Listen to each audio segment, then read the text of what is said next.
Welcome everybody. It's the City Smashers podcast. We're back.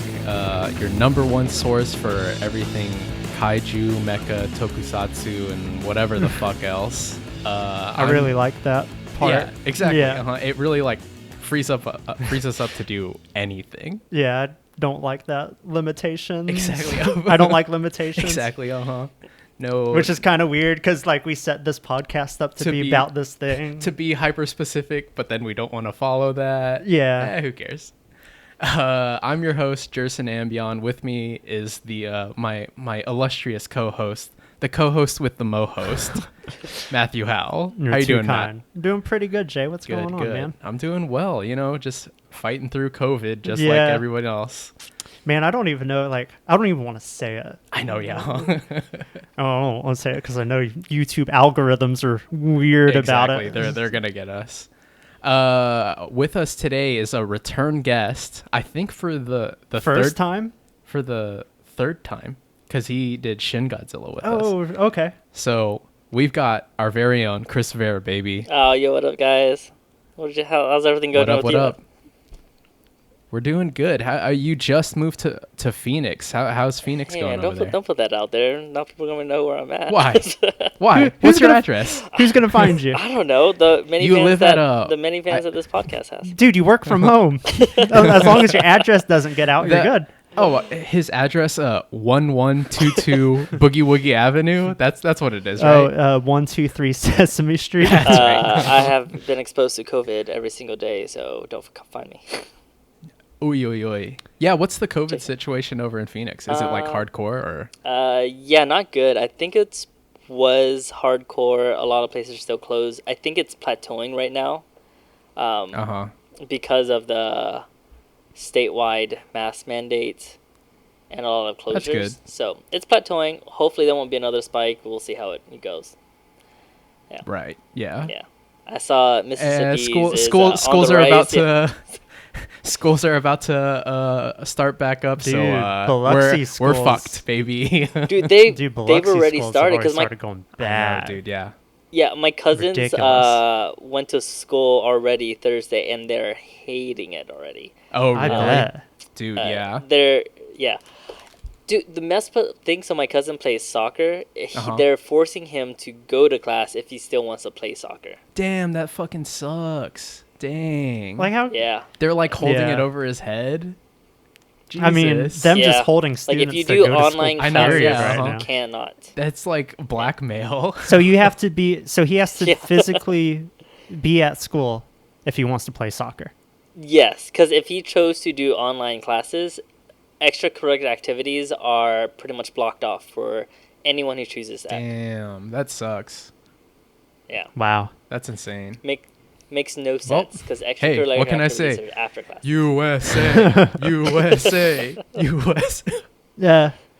For context, it's a Mississippi school, so take that however you will.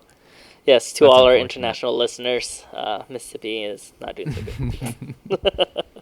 Oh yeah. Yeah. It's a weird time, but the best way to get through it, watch a couple kaiju movies, baby.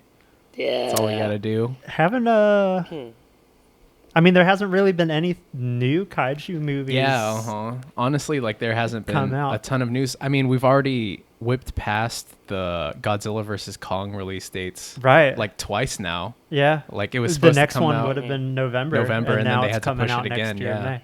Which is unfortunate. I mean, fingers crossed, things are better then, because the last Godzilla movie that came out, we watched in May. So right. It's I'd like that again. Yeah. Another summer blockbuster. Summer Godzilla movie. We'll be wearing hazmat suits. Yeah. I know, right? What a strange time. Last movie I saw in theaters was Sonic the Hedgehog. Same here. Yeah, I still have my ticket stub in my wallet. Yeah, I kept it too. I kept it just because it was a special occasion. But now it's oh wait, this Hallmark's the last movie I'll probably ever watch in a theater. If COVID doesn't straighten out. At least it was a good movie. I like that Sonic movie. Oh yeah. It was a lot of fun the second go around. Oh yeah, I've only seen it the once. Lucky boy. Glad Is it out they on DVD yet? Yeah. Okay, sweet. Glad they announced the sequel Yeah, that'll be already. fun.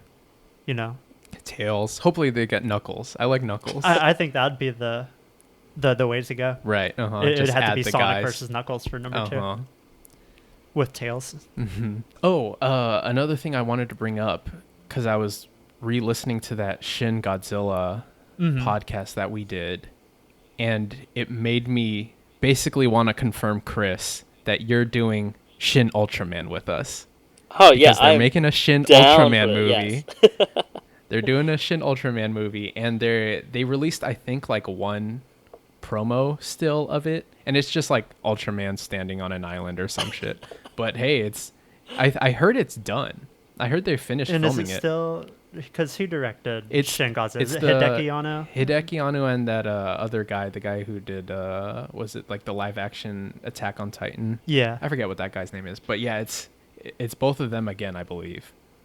So, well, bringing up Hideki Anno, between us recording Shin Godzilla and now, I did watch Neon Genesis. Oh, you did? Evangelion, which is Cool. his like That's his hallmark like, into his magnum opus. whatever. It was weird. Is that your first time Yeah. watching As it? like people were like, hey, it's like I knew there's gonna be some heavy stuff, but when I finally got to the movie, I was like, oh my god, what is this? What am I watching? I haven't seen the movies yet. I saw, I think, the first season like a million years ago, Mm-hmm. and then I just never finished it. But like, I remember liking it a lot. I mean, the movies. Isn't it like the a weird remake? thing, well, of the show weird or thing some is shit? like it's a reimagining of the last 2 episodes of the series. I was like, I guess people didn't like how the series ended, so he's like, okay, if y'all want a depressing ending, let me make y'all a depressing ending. And apparently, people still didn't like that either. Gosh. I was like, oh, just can't please anybody, can you? So what is it? It's the show, then the movie, and Yeah. then there's more movies? So there's one movie is a recap of everything, I think, and then the next movie, which I think is end of Neon Genesis Evangelion, is the last 2 or 3 episodes reimagined. Right. And then they did movies that are remakes of the show. Oh, really? So all the movies are like basically remakes of Yeah, show? just with different change, with like some slight minor changes to the plot. Interesting. That's kind of cool. I mean, Also I've- pretty weird. I don't know if I watched through the show. I read the Wikipedia articles, and I Yeah, watched the like- movie. Still don't understand anything going on in that show. Yeah, that was the thing I really liked about that show, was that it So was like super heady. to try to link that back to Godzilla, I was like, so Shin Ultraman's supposed to be. Is it going to be like just very weird? I assume so. Because Shin means like death, right? Something like that. Yeah, I So don't I was really like, know. this is Death Some- Ultraman. Is this not It's a good Ultraman? The one image that's been released, like on face value, looks Kind of normal. Oh, It okay. looks normal. You're just like, oh yeah, that's just Ultraman, Ultraman? standing like in like a field or an island Okay. or whatever. But then like the more you look at it, you're like, what's up? Like, 'cause I don't know if it's just because I know something should be off with it, where I'm like, what is off? All with right, it? we need to go on the internet and see the people that have taken it into Photoshop and like exactly. drop the contrast and saturation down. Figuring you out, drop it, and then there's just dead bodies in the picture, His eyes are made out of dead bodies or something. or they're hyper realistic, right. Or like creepypasta Ultraman. I know. Yeah. Jesus. That's probably what it's gonna be. Is like some sort of like just like super creepy. But I'm surprised because I mean, last I heard, and I mean, it's been a while since I read up, they were going to do, so originally they were going to do a Shin Godzilla sequel, and then I think they said, no, we're going to do like a Shin King Ghidorah movie, a Shin Mothra. I remember you were saying that. Yeah. But I guess now they're just going to continue on and do Shin Ultraman. I guess they're just so. going I to don't stay know. out I of the guess Godzilla maybe universe for a while. Maybe they'll come back to that. Yeah. Yeah, that might have been just like a on their part being like, oh, we don't want to return. We'll do something different, Right. and then we'll come back later on or whatever. Mm-hmm. We'll see. Yeah. We'll see how that goes. Most recently, I watched Train to Busan. And I liked that. I liked that a lot. Ooh, that was yeah. really good. You've seen that, Chris. 'Cause- Yeah, That's, I do. I've tried getting the by- group to watch it, but everybody just rags on me. Oh for it. yeah. I think like I've just heard it in name like the Uh-huh. past couple years, and Yeah. then I saw it was on Netflix. I was like, oh, I know a lot of people like this. I didn't realize it was a zombie movie until really? until Wow, I passed nice. by it on Netflix. Uh-huh. I And literally said to you guys, it's by best zombie movie so far. you've never talked to me about it. I remember 1 year ago, I was like, guys, you guys should watch Train to Busan. Like, if I, hands down, best zombie movie ever. I mean, I would have remembered Chris. that if you would have told me. Chris, no one And listens then to you. Bruce- Don't you know No, and then that? Bruce ragged on me for it. And he was like, I'm not going to watch it because you suggested it. Oh no. But that's Bruce though. That's Bruce funny. being Bruce. I remember my nephews were like, "Hey, you got to watch Train to Busan." And I was like, cuz they know I like zombie shit. Yeah. And I was like, "Yeah, sure." And then I just never fucking watched it Right. until like maybe like I don't know, maybe like end of last year, beginning of this year, like around like winter, I finally watched it and I was like, "Damn, like that was good." Yeah. It's like kind of like absurd how good it is. No, Yeah. really. Because you're like, oh, the zombie genre has been like so like treaded. There's so many movies you like kind of know everything about the zombie genre, but then this one you're like, oh yeah, there's still like a little new things, some things that like they can still pull off. So for me, I haven't really watched many outside of Hollywood movies by like Eastern film studios. Right, sure. So really, it's Shin Godzilla and Train to Busan are like the only only two ones you've seen. non-Hollywood movies I've seen. But they both, even though Train to Busan's a Korean film, movie. Mm-hmm. and Shin Godzilla's Japanese, but they both kind of follow some very similar themes and archetypes. Like they're a little more like focused politically and a Sure, little bit yeah, on like human emotion and mentality, and Right. those were the parts that stuck out. It's not so much that how do these people survive Deal with- zombies or how do it's not so much about them surviving or dealing with the devastating circumstance. It's a lot of the moral and political Right. implications around it, Right. and which I find really interesting. Especially with that like businessman-y character. Oh, yeah. Yeah, like that, the real villain of the movie. Yeah, like when I remember when we were watching that, like everybody in my house was like, "Fuck this guy!" Like, I mean, he was a dick. He I mean, I don't know. It's like be spoilers if I spoil it. Who gives a shit? I mean, he was pretty much the cause of death of everybody on the train. Yeah, Yeah. every single person. Even the train conductor, the person driving the train, killed him in cold blood. It's funny, like, watching, like, a movie like that, and you're like, oh, people, like, if this actually really happened, no one would really act like that. But, Right. I don't know, it's because of current events, how everybody's... Now you're kind of like, oh Like, shit. Oh, like, yeah. yeah. You know, maybe there's a little bit, like, truth behind what's happening and how people Right. react in these pandemics, yeah.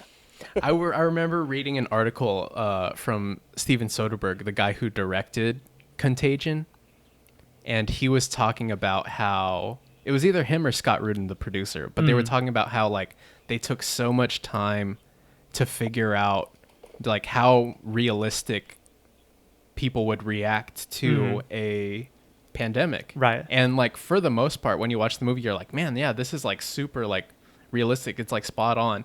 But the thing that they like said the most that like they could not believe like happened in reality is people like not protecting themselves to make it go away. Like he was like, why? He's like, he didn't understand like why they couldn't predict that people wouldn't wear masks. They Right. couldn't predict that people would like storm city halls with like automatic weapons, like saying that they don't want to wear masks. He was like, could not predict that. None of them were whatsoever. like, what the fuck? Like, how did I that mean, that's the thing, happen? because the rationale is in times of, in dire times, people, at least in my opinion, should unite. Right. But it's, I mean, the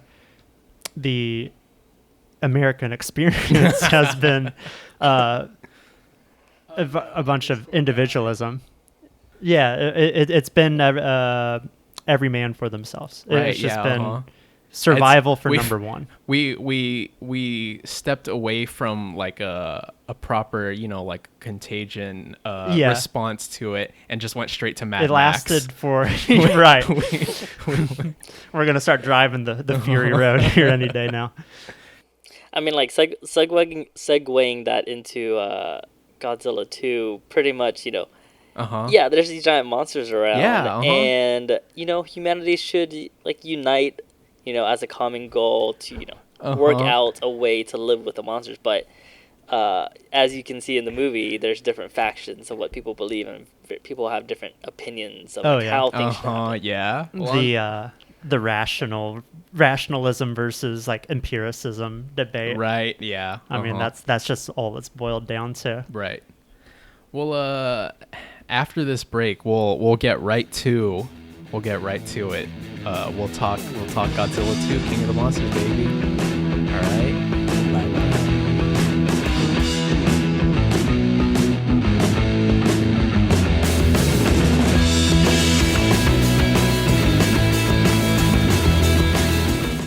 Hey Matt. Hey Jay. I don't really know what to watch right now. I'm flipping through my TV and nothing's really coming to me. Well, you got any recommendations? What are you watching TV for? Everything's on YouTube now. What is this? YouTube? Can you spell it?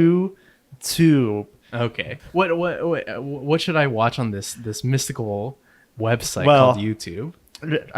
Have you been living under a rock? Have you heard of Blurry Eel? What's Blurry Eel? What's that? It's your number one source for all online entertainments. My number one source for all online entertainment. Blurry Eel's got gaming videos. It's got shorts. It's got podcasts. It has podcasts. What kind of podcasts? Have you heard of City Smashers? That's starting to sound familiar. I'm into that. Yeah. So I just have to go to youtube.com/blurryeel. No, that's not what it is. You have to go to the search bar. Oh. Blurry Eel can't afford /Blurry Eel yet. All yeah. right. Right. So you just type in the search bar Blurry Eel. That's BLURRY space EEEL. Correct. Or EEL. EEL. 2 E's. 2 E's. 1 L. 1 L. Okay. I think I got it. I'll check it out. Why don't you go home and plug it in right now? Will do.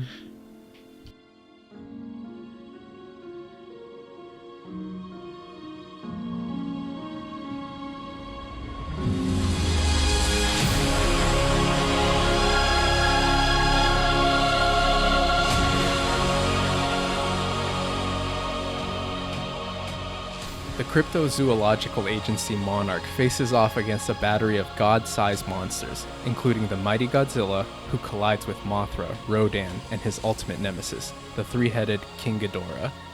Directed by Michael Dougherty, 2019's Godzilla, King of the Monsters. Ooh. But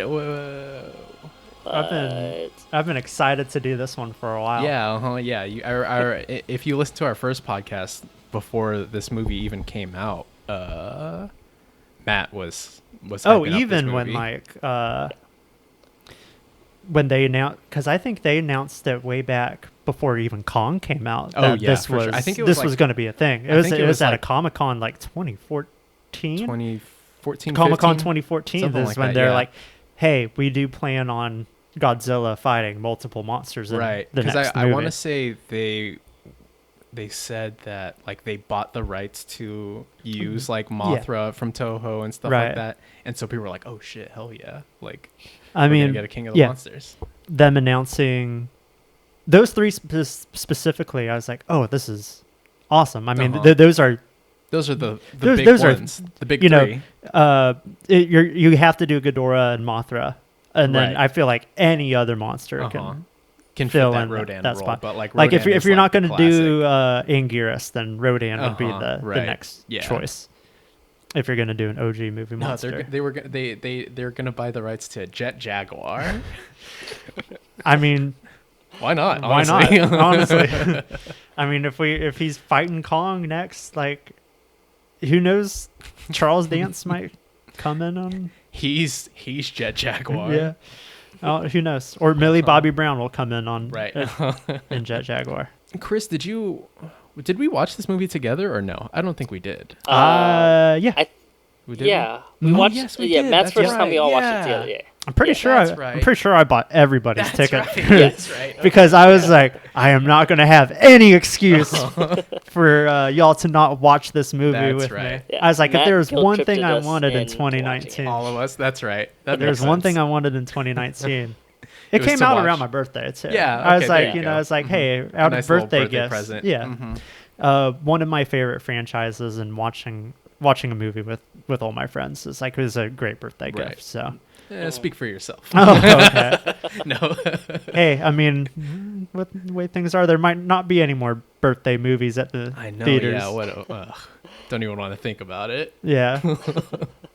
But yeah, I'm so glad to watch that in the theaters because rewatching it in just like my TV, my little dinky like sound bar, it doesn't make as big of an impact as it. It doesn't have the impact. you Yeah, know? dude. Yeah, I was watching Yeah. that on my fucking computer, and I was like, oh yeah, like this would have been better on Yeah. on like a theater. Monster movies are exceptionally good on monster-sized screens. Yeah. It really That's what gives it's you. made for, it really baby. gives you that immersion. Oh man, yeah, it would have been like. I wonder. They probably released this in IMAX. Oh but it yeah, probably I fucking I would've, just like- don't think I would have been able to yeah. make it around at that But time. it like I bet it on would've been really IMAX, good. I probably would have fucking blown your balls off. Like, Yeah. it'd been insane. I mean, because I mean, I don't want to get into like my negatives with the movie, but it's like I feel like the experience could definitely been enhanced with some of the things that IMAX offers Brings to the table. Yeah, for this sure, for this for movie sure, specifically. For sure. Yeah. Yeah, but we don't even have a true IMAX that's like. I know. Yeah, near- we have that Limax that's like close to us. I don't know Because Slidell's Slidell has IMAX, that's their that's that's the not regular a real. like Yeah. Limax. It's not like the real one. What I don't know in Phoenix, Chris, do you guys have an IMAX over there? That's I bet tight? you have you even like thought about looking? I mean, yeah, like Dude, honestly, I haven't like there's thought no about reason. looking, There's no so- reason for you to like even look at anything all the movie things theater you've related explored or like outside things. but, yeah, everything that but, we like, want to go check out, like museums or zoo, like majority of it is closed. I'm like, I know, well, dude, we that just fucking wait till all sucks. this goes- Even though I goes feel by. like, I mean, like, are museums busy enough at one given time to like really warrant like really being afraid of like I mean, out of any like kind of like establishment? I feel like a museum is an easy place to implement social social distancing. distancing rules. everyone already Everybody's is kind like, of everybody's kind of stuck up as it is that wants to go like, to a museum. Whenever I'm at a museum, yeah, I'm usually like 10 feet away from like the next guy. Yeah. Like, I don't there's- want to look at a painting at the same time as someone else. I mean, we did go check out a museum today. Yeah? The What was Herd it? Museum. So Dude, there's you're a supposed to few stay of them home. that are still open. You know, there's a pandemic going on. What museum Wait, was what? it? No. A Herd Museum. It's Herd? a Native American one. Oh, Yeah. cool. Amber Heard Museum. Yeah. Oh, whoa, Amber Heard. That's cool. Was it tight? Yeah, it was pretty good. It was really small. Sure. And for what it showed, I felt like it didn't show enough. You know? Sure. Yeah. Is it a free museum or you had to pay? It's a paid one. But does Phoenix have quite a few museums? Yeah. There's a good amount of museums. I know there's a zoo, and some other stuff that the city has to offer that we still need to go check out one day. Mm-hmm. You can watch the Phoenix Suns whenever they come back. If COVID ever dies. What's his face? Devin Booker's from Moss Point, I think. So there's a little connection there. Cool. Yeah. Okay. Yeah. Check it out. Yeah. Chris is like, no, no thanks. Whatever that means.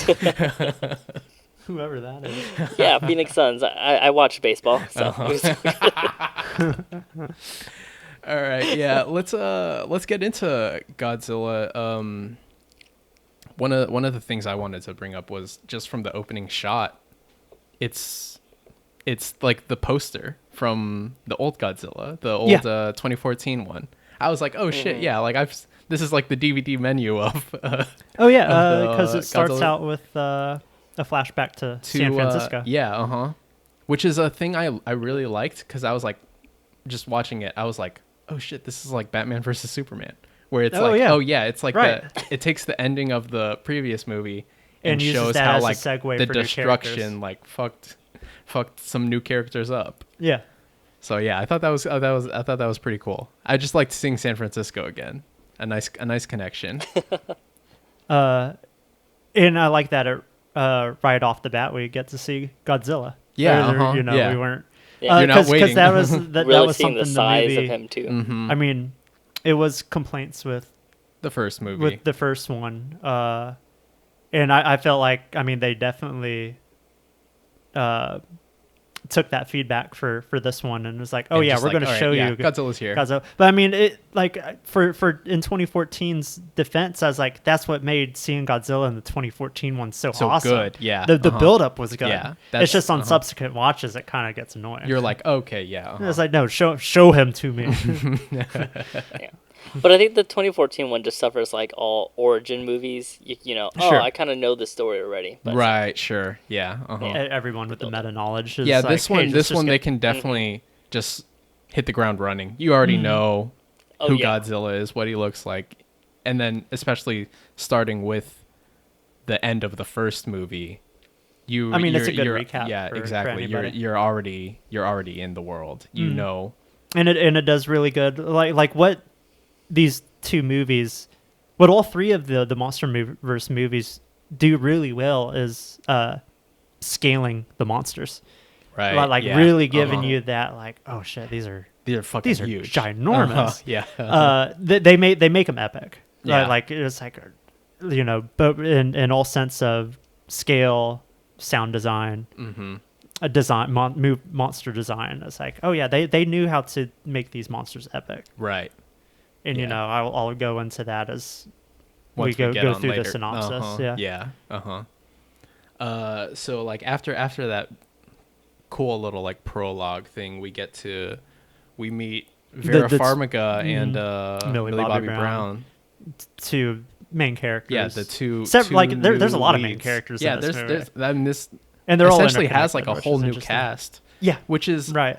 When I was watching it that second time, I was like, oh, this is very much like an old, like Japanese Godzilla movie, where it's like you've got a brand new cast, like it's new people going on a new adventure. People with a new relationship to the monster. Exactly, monsters.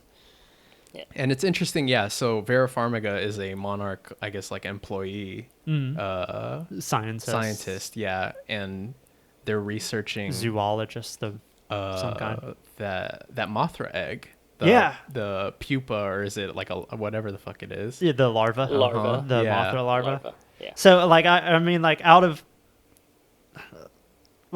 the original out of all like Toho Godzilla monsters, like I have a soft spot for Mothra. For Mothra, sure. Which most because it is the lawful good. It is the encompassing, the actual like hero of that like universe. I was like, so seeing Mothra was very emotional. I was like, oh shit, here it is. Here's Mothra. Even if it's just larva Mothra. Yeah. Where were still they? well done. Were they in like they Mexico were in Mexico or something? Yeah, that was cool. It was in the pyramids. Oh that's cool. What a great setting choice for it. And like a good world building thing. It's like, oh yeah, here's this ancient civilization, worshiping this ancient thing, and there's monsters, and it's like really cool to bring that into this new like legendary monsterverse. Oh yeah, they integrate the monsters really well into human history in this. Yeah, I really liked this movie. They had like all those like references to like mythology, and they have like a bunch of like pictures and stuff of like old how people perceived like monsters and stuff, like old drawings and stuff. I thought that was really cool. How ancient civilizations coexisted with them. What else? And then so we get to the Mothra egg hatches. We meet Mothra, and we learn that the orca. Yeah. So we learn about they're basically set up this new like technology MacGuffin of the orca, which is a device that allows them to basically speak to mimic monsters. Sound waves. Exactly, yeah. So wavelengths or frequencies on the monsters. Essentially like level. conversing through to whomever. Whichever monster. Right, exactly. Which is like kind of an interesting concept. It's a cool little device where they're like moving the frequencies and whatever. Yeah. I like that. It was visually. They can change the pitch. So yeah, I thought that was kind of cool. That's a cool name too. The Orca. Yeah. As like a device. That's kind of cool. And like shortly after this scene, we'll learn of what's his name? Kyle Chandler. Yeah. Yeah. I mean, he studies like pack animals. Right. And he even brings up that killer whales are pack animals and pack and that was like a well. project that they were working on previously. Right. I mean, the biggest thing I didn't get about the orcas, they didn't really explain like what it does. I know like alpha voice and alpha male like frequency and all that stuff, but I'm like, well, how does that really but yeah, like work? actually still how does it work? Yeah, because it's not like Stephen Hawking's type to voice or type. Yeah, it's not like text you can voice. just input English words into it and be like. It's like who knows what like they put it on the Mothra frequency. Who knows what it's actually saying? A Mothra can understand it, but who knows what it's saying? Well, that's the thing. Like, I don't know. Is it them actually really understanding what's going on, or is it just like a higher frequency that they just recognize as as not a threat? Something, yeah, exactly. Because they learn, we learn very quickly, and that's a very interesting thing too with the Mothra scene. Mothra got violent real quickly, pretty quickly when it didn't recognize the frequency or felt threatened by the frequency that was being put out. But still in a very good Mothra fashion, like Mothra didn't kill anybody. Right, sure. Like, Still keeping the hero she a wept hero. some people, though. Yeah, she wept did. some people, thwacked some people around. The real bad guy though was Charles Dance and his crew. Who's as just like coming out of nowhere. Kills the poor science teacher from Stranger Things. Yeah. I was like, man. I like that guy. Yeah. It's like the two things I've seen him in, and he hasn't done.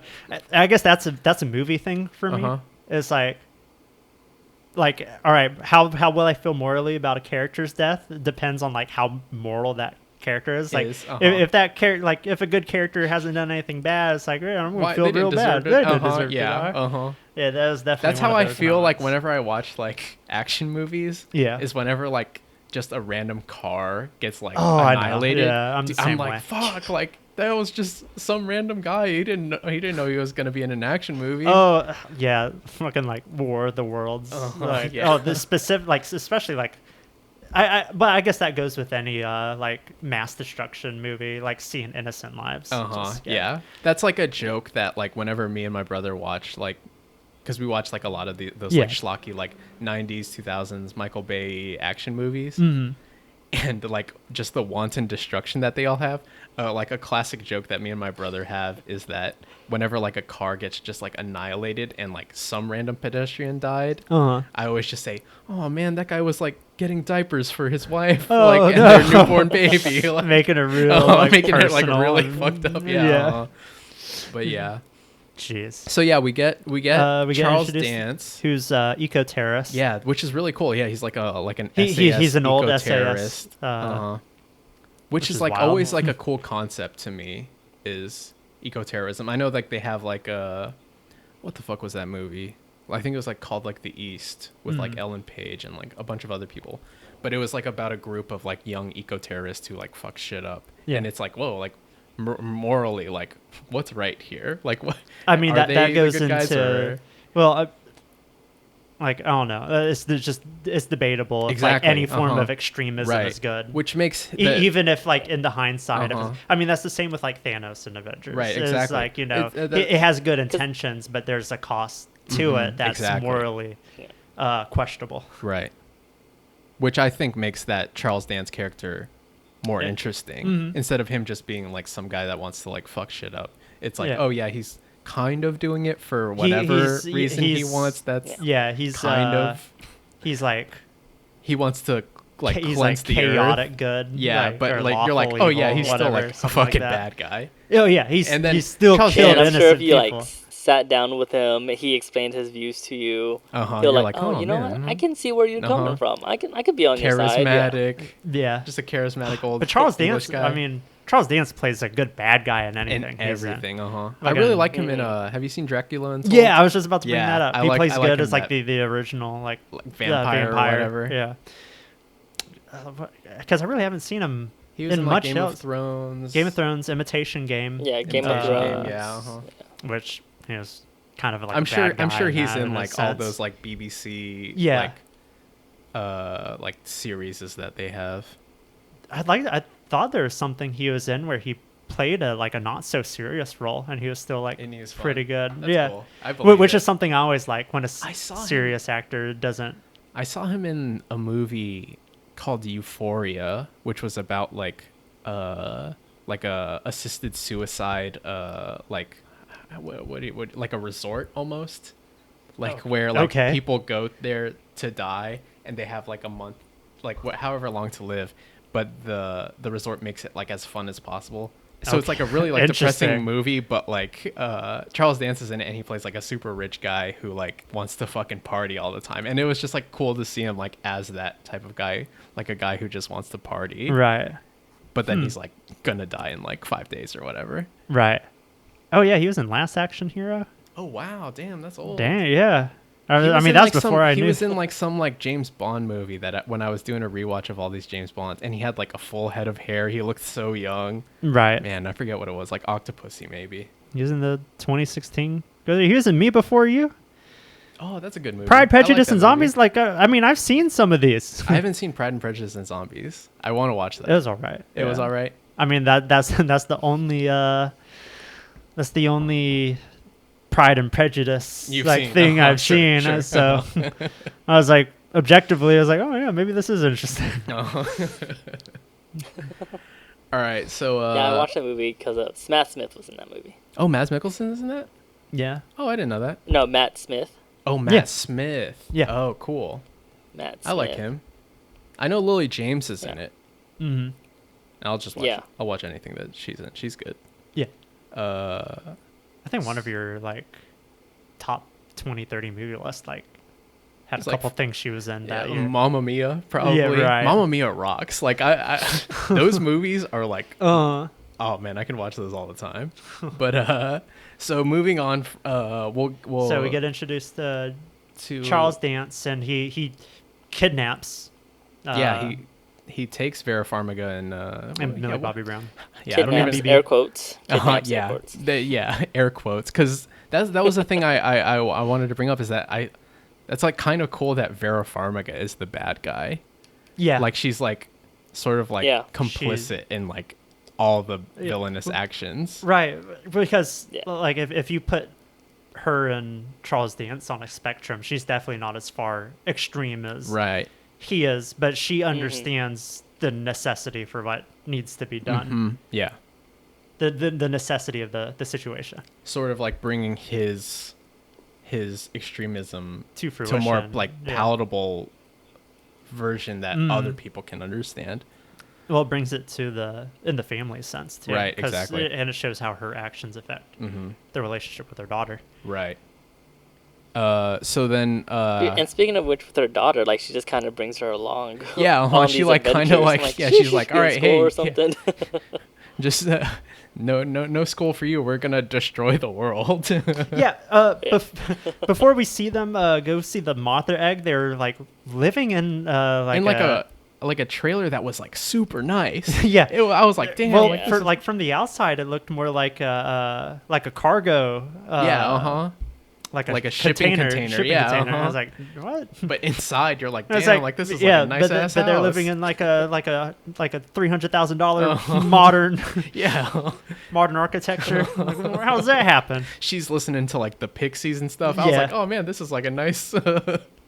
But yeah, I don't know if you do this in movies, but like whenever I see any character interacting with technology, like I see how realistic it is. Oh It's sure. like I was like, all right, are those real email addresses? Or is it just, some weird fake ups, seeing that they're like, oh, it'll be up for a second or two. No one's going to notice. Like, oh, I'm watching. It says dad, but what's dad's email? Big Titty Baller 69 at Hotmail. What the hell? But yeah, so after they get kidnapped, we get to meet Dad. Yeah. No, do we meet him yet, or do we? Oh no, we meet Ken Watanabe. No, we go to the hearing, the room Senate with hearing. Yeah, the Senate hearing. Yeah, the where Monarch they're hearing. basically saying like Monarch's like, hey, we should be subservient to these Titans, and but the U.S. government is like, nah, we gotta kill him. Get rid of him. They get And CCH that's founder. always like the go-to. Yeah, that's always the go-to, action to do. It's like, oh, let's just destroy shoot first, That's ask what we gotta questions do. later. That's the American dream. Yeah. And like, for instance, like scientists are like, oh yeah, let's coexist. Let's figure out a smarter way to do this. But they just always get ignored. No, let's just fuck this shit up. Always, yeah. I like how they get like Thomas Middleditch as like the sort of like speaker of Monarch. He's like the PR. I don't know if he is the PR guy, but like that's sort of like what he does within this movie. Is he's sort of like I think like whatever his official title is for Monarch is like some sort of technology related guy. Yeah, so it's like I think they just like, if anybody had to talk, it was gonna be it's gonna be him. Yeah. But yeah, I thought that's where they messed up. They got a tech guy to do PR stuff. Yeah. Socially anxious. He's like inept. No skills when it comes to public speaking. But yeah, immediately brings up here. Watch these kaiju have sex. That's right. Yeah. It has the segue out. And then from there we finally meet Kyle Chandler, who's the husband of Vera Farmiga. Yep. And what was it? He is he like a wildlife photographer, or what's his deal? I don't know. Scientist? I guess. I think he was like an actual zoologist, maybe. Yeah, because I mean, he was studying pack animals. Yeah, he was watching the pack animals, and then he was just like snapping pics and recording audio. But I was just sitting there, and I was like, man, he could just as well just be like a wildlife photographer. Like that sounds like he's doing like the like grunt work, right? But I mean, I guess that's usually scientists have other people doing that for but him, he just does it himself. And then he had like a little nice like cabin that he lived in and shit. I was like, the Tony Stark's cabin from Endgame. Is the exact same house. Was it really like actually, or I mean, it basically looks like that's what people said. I didn't look into it. I mean, it looks pretty damn similar. Yeah. And then that's when they Ken Watanabe and Sally Hawkins explained that his ex-wife. I guess ex-wife. I don't know if they're actually divorced. I think they might. I don't know. Yeah, they're split. I don't think that was split. They're split. Okay, yeah. Yeah. I think I remember they're split. Splitsville. The death of their son. Which is what happened. Yeah, they couldn't deal with it. In the prologue opening that scene. They're looking for their son. Presumed dead at that point. But it really shows two different responses to grief. In this right. Yep. Sure. Exactly. And even he explains that he fell into like alcoholism. Yeah. So that's why they eventually just split. But then he finds out from the Monarch scientist that Vera Farmiga and his daughter were basically kidnapped, by a terrorist. Was just fucking. What an insane that's thing looking to hear. for Kaiju and Godzilla. So unlike there's no other choice for him but to embark on this adventure. Because the thing it sets up very clearly is he does not like the monsters, specifically Godzilla for the destruction that was caused in 2014, and he's blaming the death of his son on. Right. So from there, after they pick him up, we get. Do we go on? We get to. I think we go to Antarctica first. I think oil rig. Right? Oh, it's an oil rig. Yeah. Because we see like all the like Monarch shit. Did we see that before Antarctica? I think so. Okay. I mean. Yeah, I think maybe it does go to Antarctica, and we see it's the oil rig in Antarctica, or Antarctica and the oil rig. Basically, we see King Ghidorah. Yeah, Monster Zero. Yeah, that which I really liked. Yeah, when they shouted out Monster Zero, and I was like, oh, that's cool. Like, because he's been from Planet X. Yeah, because he has many different names, which they pointed out uh-huh. in the movie too. But Monster Zero being his, not because he was the very, very first monster they had found. It's just he is the like he just rivals Godzilla in like prominence. It was Right. like they understood he was another alpha like Godzilla, so Right. they had to give him his own clarification or classification of monster instead of just like Muto whatever. yeah, or just Monster 16 Uh-huh. or whatever. Because they also pointed out to Kyle Chandler that they had found 19 so far, 19 locations, 19 monsters. And there's like shit. a shit ton of like Monarch outposts like everywhere. You're like, damn, that's kind of tight. Like, shit, where's the nearest one to me? Yeah. What do I need to know about? I liked how like it's like where did they get even their funding from? I know, yeah, I guess it's our taxpayer money, I guess. Taxpayer money to build those fucking like spaceships or whatever the fuck they're flying around. Yeah, dude. Honestly, I was like watching it. I was like, oh man, like where did they even get their money from? Because like thinking back on Men in Black gave us an explanations like how they got their funding for their secret. Yeah, what is it? What was the Men in Black? Oh, they had like patents on like Velcro and other. That's right. That's right. That's right. I mean, I'd assume Monarch's probably like a sub-organization to either like Department of Defense or Department of like Energy. And then especially now that like the kaijus are out in the open, like they're like, all right, because we for see that on the shit. oil rig that like the U.S. Navy are like working with Monarch is working with Monarch. Right.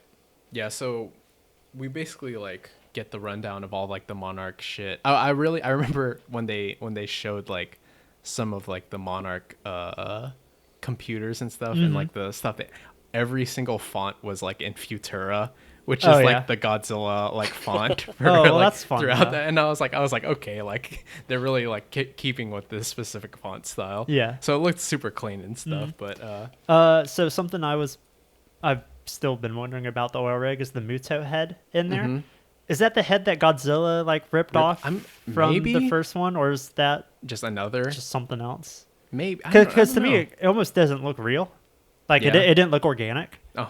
So I was like, did they build it? Is that what you're? I was like, man. maybe. I was like, I don't know what the architectural choice. Chris, you got some input?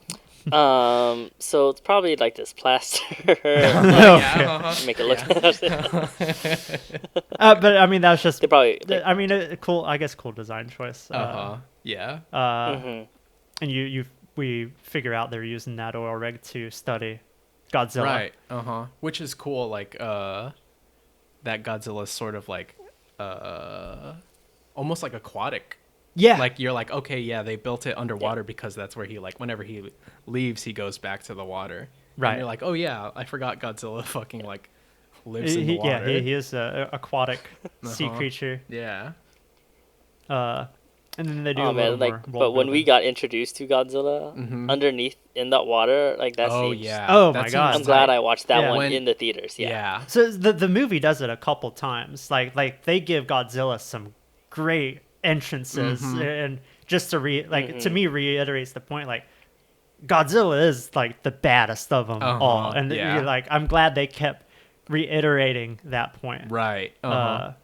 Because and I really like how they sort of like add his glowing blueness as like a lighting effect like throughout the movie. Yep. Like they keep going to that. They use it as like a signal, like here comes Godzilla. Like you see the blue first. You see the blue. Like, oh, well, we know what that cast is. on everyone first, and then you're like, oh yeah, Godzilla's here. Because I think I'm pretty sure I brought that up in the 2014 one. Was like that was like.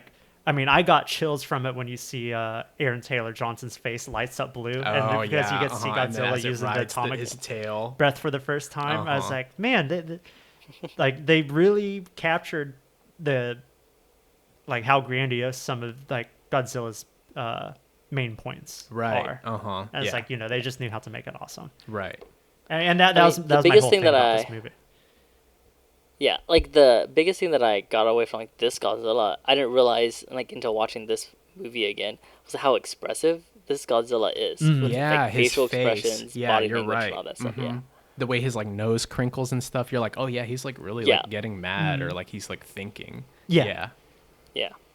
I mean, Like that intense stares. stares. Back to the 2014, like you're the first time you see his face, he snarls. It's like, oh my god, there you go. Yeah, I really like. I think they updated the design too. I want to say they I Something read about that more they were spines like and they made his fins like more like classic looking. Right, exactly. Which is pretty cool, I think. I mean, I do like, and someone pointed out, I was like, why is both American Godzillas? Why does he have a square head? And I was like, I mean that is a good way to, analyze, like, is it something to do with like alligators in America? Yeah, and, you're right. In North America, and then crocodiles everywhere else. So it's like maybe it's something, that might be it. Yeah, that's something interesting. Along those lines. Yeah, I definitely like how, and it's also like more bear-like this Godzilla is. The Kumagoji. Yeah, Kumagojira.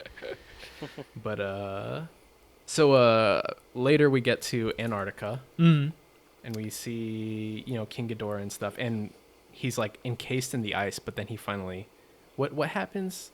What they pretty much just blow the ice up. Yeah, they blow the ice up, out, and then they just they have to use the orca to pretty much wake them up. Right, that's right. And then so they blow it up, and then I thought a really like a great design choice for them was when when King Ghidorah escapes, his lightning is more like golden colored. Yeah. So that's what's lighting him. Yeah. Is the lightning, and that's what really sells sort of like the goldness of King Ghidorah. Yeah. So like his classic gold color. Yeah.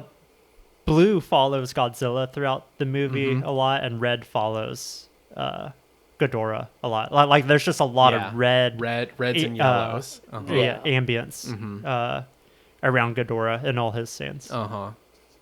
Yeah, like that like the red in like the sky and stuff, and then contrasted with like his like gold lightning. Yeah, because the lightning isn't like, it's not like the typical white or like yellow lightning. It's like a specific like golden roddy hue to it. Right. Where I was like, oh, that's kind of cool. But what the Antarctica scene does give us quick is like, here it is.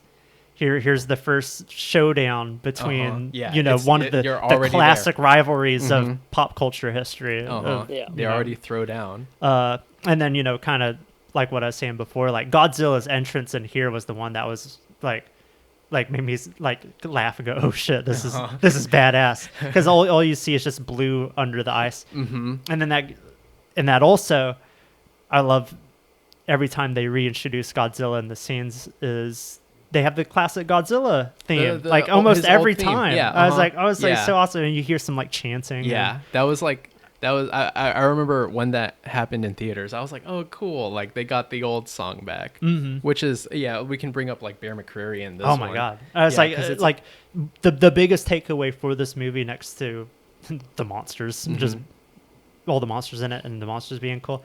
The music and the sound of this movie is phenomenal. It's pretty good. I do miss Alexandre Desplat's old, because like he had like specific like sort of like interesting themes that he brought up that didn't get brought back into this one, but it's also like a different type of movie. Like that old other movie is more like emotional, and this one's just a blockbuster like through and through. So it sounds like a blockbuster movie. But yeah, like bringing those, I think they brought back like Mothra's theme too. Yeah. Which is fucking tight.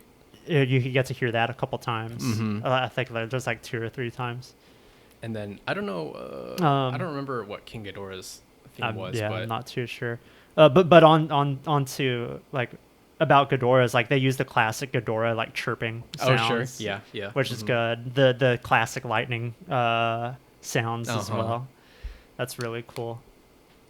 I also like really love that King Ghidorah like kills Sally Hawkins like immediately. Oh, it's so sad. I wasn't expecting it. I didn't expect, but it immediately like makes you be like, oh yeah, I fucking hate this guy. Like, you're just like, yeah, fuck King Ghidorah. Again, immediately. Some real sad thing. Ken Watanabe is really affected by that that death, because I mean that was his like partner. You know, I mean, established or it was established like for a long time. Mm-hmm.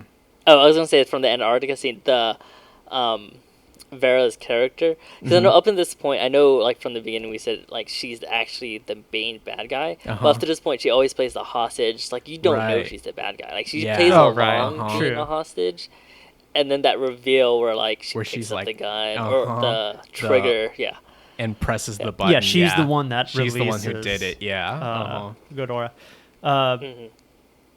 Antarctica also set up like how big Ghidorah is too, because I mean in the like original Godzilla it was kind of dinky man in a suit looking, and this one I don't know if it's like original like he had like a spiked tail, but it's like if that was a design choice they did, that's awesome. Because that's like one of the first things you see is like the and it kind of tail. has like a rattlesnake like rattle sound. Yeah, that's right. Like, oh, that's really even cool. the way his like necks move, like because they like sometimes go like close to the ground and then move like snakes almost. Yeah, that was kind of fun. His faces are kind of comical though. Oh yeah, in this one, it's like there is something about his faces in this movie that are just like his like not really and stuff, intimidating. Like, it's like because he's like getting like hit and he's like reacting, so it's just like he's like, I was like I don't know. It's like his heads are kind of small. Yeah, too. sure. I was like I don't know if it's just size, kind of but you do but like kind of into that you kind of see like of course the middle head's like the main the smart one, the main head. One's kind of neutral, and then there is like one dumb one. The dumbass. I was like, oh, that's kind of fun. Add some personality. I just picture the memes of, of all the Ghidorah. The two of them are serious, and one's like a dumb dog with his toe sticking out of it. I was like, oh, another thing I wanted to bring up was in that scene where Vera Farmiga like pulls the trigger, because Millie Bobby Brown was like gonna what was she gonna do? She was like gonna go back to the dad or whatever. Yeah, the dad found them. Right, and pretty much had the upper hand.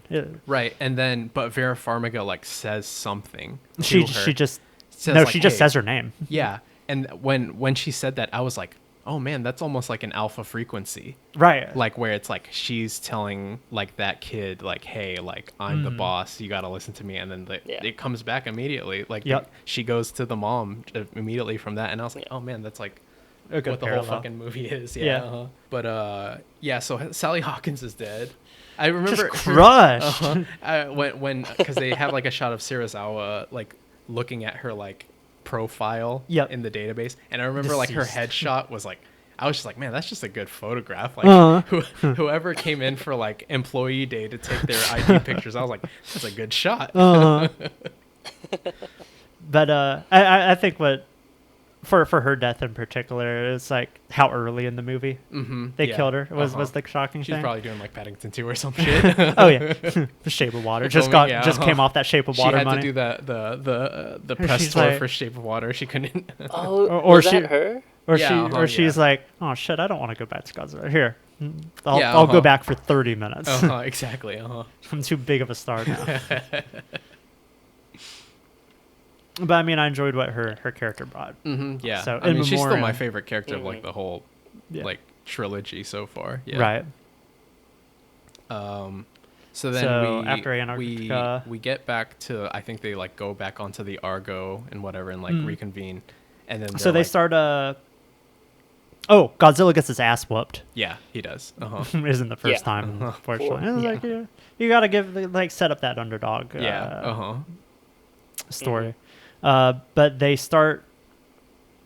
They actually speak to Vera Farmiga on the Argo. That's right. Yeah. On the she explains. Yeah. Right. Which, like, thinking about it, like, she does make a good point. It might be a little extreme. It's one of those like necessary evils. Where you have like necessary evils and like hard choices. Like the train. Like, you have a option of changing the train tracks to like kill one person versus like 5. Like, which do you choose? Right. But this is like on a scale of like 1,000,000. I mean, again, it's a very Thanos situation. Like they show you, hey, we release all the monsters. There's going to be a lot of casualty, but the reward in the end is sustainable life. Right. Yeah. So, but she's more of the it's a hard choice for her. Whereas like Charles Dance is like, let's come on. He's like, I've seen the shit. Yeah. He's seen the bad face of humanity already, so he doesn't care too much. Yeah.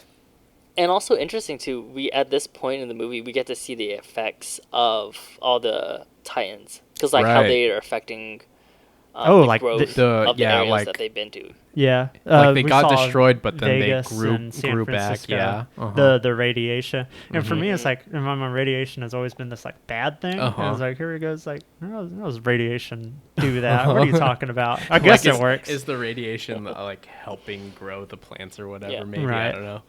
It's not like Chernobyl bad. Isn't the area around? Well, Chernobyl, I think that the wildlife is growing, but that's just wildlife. You just can't get too close. It's just to it's reactors. like same as like Fukushima in Japan. Yeah, it's like a lot of the life has started to grow back, but it's like you can't get within like however many kilometers. That sucks. No Vegas. That sucks. Yeah. Where are degenerates gonna go now? Yeah, where's Sin City? New Orleans. Real Sin City, if you ask me. So then we get to Rodan. In Mexico. Or Central America. Yeah, I think it's Mexico. Or maybe an island. But and he's inside of a volcano, which is really cool. Yeah, that's how it badass. Is in the old movies. Fire demon. Yeah. Yeah, and they set up like one, he can like fly at supersonic speeds or whatever, and when he like wherever actually he flies, destroys that city, you're like, Jesus, that's like an atomic bomb. Like the way that the like it has the shockwaves of just him flying over it. Yeah, it was just there's a whirlwinds just following. There's like that shot of that guy who watches him fly over and then he gets sucked up away. And I was like, oh my god, dude. That was one of those like innocent moments, like, oh man, he was just standing there. He didn't do nothing wrong. He was buying diapers for his baby. Exactly. Yeah. And then you just have some big pterodactyl just fly over and it sucks him away. Yeah. And then like another thing with this movie, kind of like showing the effects of these monsters, is like that mom and her kid. Oh yeah, where they have to like, they're like getting sucked up and blown away too. But and thankfully we had the Navy Ice Cube Jr. and the guy from Star is Born. Yeah, they have to go save them. But another great movie monster entrance too, like just again showing the scale. Yeah. And the power of this monster. Like, and his design is cool too. Yeah. Like the like magma that's like inside of him or whatever. Yeah, the tips of his like wingspan are just like constantly smoking. Yeah. I like the way they did Rodan in this. I was excited to hear that he was in the movie. That was cool. And that they gave him a great design. And then of course King Ghidorah like spanks his little ass and makes his makes him the alpha. And then that shot of Ghidorah like next to that like cross. That's so fucked up. Like I remember seeing that and I was like, oh Jesus Christ. Oh yeah, trying to say that it's like he's like the devil, or like there's something more powerful than God than your God. Fucking like Ghidorah though coming in and like a hurricane. Though. Yeah, that was like cool. Wherever he flies, there's a follows. That was really cool. Because I got another of my favorite characters or actors in this movie, Bradley Whitford. Oh yeah, like comic relief character too. Talking about it's like, we woke up Big Bird and there's the hurricane has turned this way. I was like, in Monster Zero is like the beat of his wings whips hurricanes. I was like, isn't that a real force of nature? Yeah, that was the thing that I noticed in this movie is that there's a lot of like comic relief. Yeah, but a lot of it's not funny. Yeah. Like there's some of it lands and some of it doesn't. But mainly Bradley Whitford. I like Bradley Whitford, but like, and I like Thomas Middleditch too. But it's like maybe like half of their jokes land. Yeah. But I noticed that that a lot in the movie is that there's like everyone's making jokes, and I was like, oh, that's weird. Yeah, like this is like pretty serious. For this movie, it's like I didn't need humor, or at least limit it to one character. Exactly. Like one guy's funny, but like everyone's cracking jokes. I mean, that's what made like John C. Reilly's character in Kong. Oh yeah, because he's so like good. the weird guy. He was truly weird, and no one else was on the same wavelength as him. This guy. Yeah. But you had like a couple people trying to be smart asses. Yeah, everyone has their Godzilla pun that they can throw in there. Yeah. So after Rodan, we go to Mothra next, right? And like Mothra's in the cocoon. You got like Joe Morton. Oh yeah, in the waterfall. I don't remember if that was next or I don't remember, but maybe it was because I that's think when they were the I don't know the actress. Well, I think that's like the next scene they were on. But they're on the Argo. They were trying to explain Argo, where they're trying to find the origins of Ghidorah. Oh right, yeah, that's right. That's right. Yeah, that's where they revealed that they've got he's like Shang-Chi as the like but the mythology lady. Yeah, and that gave a good explanation of Western and Eastern mythologies, of dragons. Mm-hmm. Dragons being forces Something of destruction in the West. In the West, yeah. But they're revered in the East. I was like, oh, I've always liked that difference. And especially in the design too, like Western dragons are more like dinosaur-y type of reptile looking. Yeah, and then in like, the East they're serpent. Yeah, they're like serpentine, and they're like almost like wise looking. Like they've got always got like mustaches and shit. Right. Yeah. Fu Manchus. Yeah, exactly. The Pai Mei. Yeah, so then we see Zhang-Ji as like she explained she's she has a sister, a twin, and they're like third or fourth generation monarchs of twins. I was like, we see her as like the other twin, and I was like, oh, that's cool. At the Mothra. See, site. like I've talking to a few people, they thought that was the same actress. Girl, I was like, oh, I understood that. Yeah. She just said she has a twin. Also, the twin had long hair. She had short hair. Yeah, so she has longer hair. I was like, come on, pay attention. But I mean, no lie, I definitely thought that was the same person. Oh yeah. Like, how'd she get there so fast? So quick. Right. She's got powers. She's Jet Jaguar. Well, that leads into the cool thing, like from the original movies, the twins and Mothra. The twins, yeah. There's like the twin fairies. Fairies, yeah, to like worship Mothra, and like they have like the whole Mothra island and shit like that. Right. So I was like seeing that. But the doctor that's there. Yeah, that's the Joe Morton who plays the older version of the Corey Hawkins' character in from Kong. Yeah. I was like, oh, that's cool. I was like, oh man, cool. Like Joe Morton's in this, but I was also like, Joe Morton is like the go-to black guy for scientists. Sure. Like he plays a scientist in like anytime you need a black scientist, it's Joe Morton. Yeah, and his scene wasn't very long. Yeah, he doesn't get to do a lot. I'm guessing. I hope they're in the next movie. That's probably. I mean, it'd make a lot more sense. I think I know Millie Bobby Brown and Kyle Chandler's back for sure. Zhang Ji is also in Kong versus Godzilla. So hopefully they get Joe Morton back also. Yeah, because I mean, I think for this universe, that character needs to be there. He should be like the sort of like guy that feeds it all. Right. And then so is that when Mothra? So Mothra doesn't. She doesn't hatch. Show up yet? Yeah, she's just there. They just show that she's in a chrysalis. No, she does hatch. No, she hatches then, but you don't see her hatching. Yeah, you don't really see her hatch. Yeah. Because up to this point, after Mexico, Godzilla does join the fray in Mexico when the main characters are trying to escape with a plan to lure Rodan into Ghidorah to lure him away from the city. Rodan, of course, gets beaten pretty easily by Ghidorah. Great thing that I like seeing when Godzilla joins is when you get Ghidorah on Godzilla's turf, Godzilla's like, can't be beat when he's in water.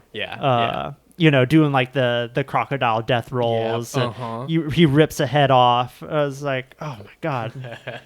But that brings in a Godzilla lore mythology of the oxygen destroyer, which I thought was really cool. That the U.S. Navy and then they got David Strathairn back to be like the admiral. Yeah. That was cool. So they drop that oxygen nuke. destroyer. May God have mercy on us all. I was like, man, if you have to say that before you drop it, don't drop it. You shouldn't be dropping it. You should be dropping it. Godzilla had it under control. But it explodes and fucks Godzilla up. And Ghidorah gets away unscathed. Headless. Yeah. Head grows back. Head grows back regenerates his head. Yeah. Because you find out he's extraterrestrial. Not. Which is like one of the things in the old movies too. Like in one of his movies, he's an alien. Yeah, an alien, and then sometimes he's just like another monster that's here, huh? Yeah, in one movie, he's like the actual hero. It's like, is that right? I've never seen that one. Yeah, there's one where he's an actual, like he is the hero. That's cool. I should watch to get summoned to take on Godzilla. Which is something they've done two times now. They've said in each movie is like, he's a good guy this time. He might not always be a good guy next time. It's like, yeah, well, when's next time? When's he gonna be bad? When his eyes turn white, right? Yeah. Or he has the little metallic like eye coverings that Shin Godzilla has. But Godzilla definitely feels the effects of the oxygen. Right. destroyer. Yeah. He goes back home to Atlantis. Yeah. And then, pretty much. Yeah. I like that. Lost civilization underwater. Yeah. That was cool. Crew. Yeah. Like it's like a fucking like Atlantis like area that he just lives in. Ancient civilization that worshipped him. Right. That was whisked away underwater. But it's after that time, and after they explain Ghidorah's origins and Godzilla being dead, that Mothra hatches after that. Oh yeah, which is a great moment. Just like the wings. Oh, because also Mothra helps lead them to find Godzilla. Yeah, whenever she shows. Yeah. And then we get because they pretty much understand, or they explain Godzilla is the only thing that can take care of Ghidorah, who's now the alpha. And since Godzilla's out for the count, like Ghidorah's gonna fuck shit. And they were explaining basically that Ghidorah's terraforming like the Earth, to like be sustainable for him. Yeah, and I was like, damn, that's fucked up. Because and in response to. Go ahead. Oh yeah, and then in response to Ghidorah being the new alpha, like all the other Titans like wake up and start messing things up. Yeah, and they're all like fucking shit up, like the woolly mammoth. All the legendary made. The crab guy, all that shit. Yeah. I gotta hand it to Legendary. They made some pretty cool. I was reading that look of monsters that they didn't get any other like Toho ones because they have to pay for it. Gotcha. And they were like, that makes sense.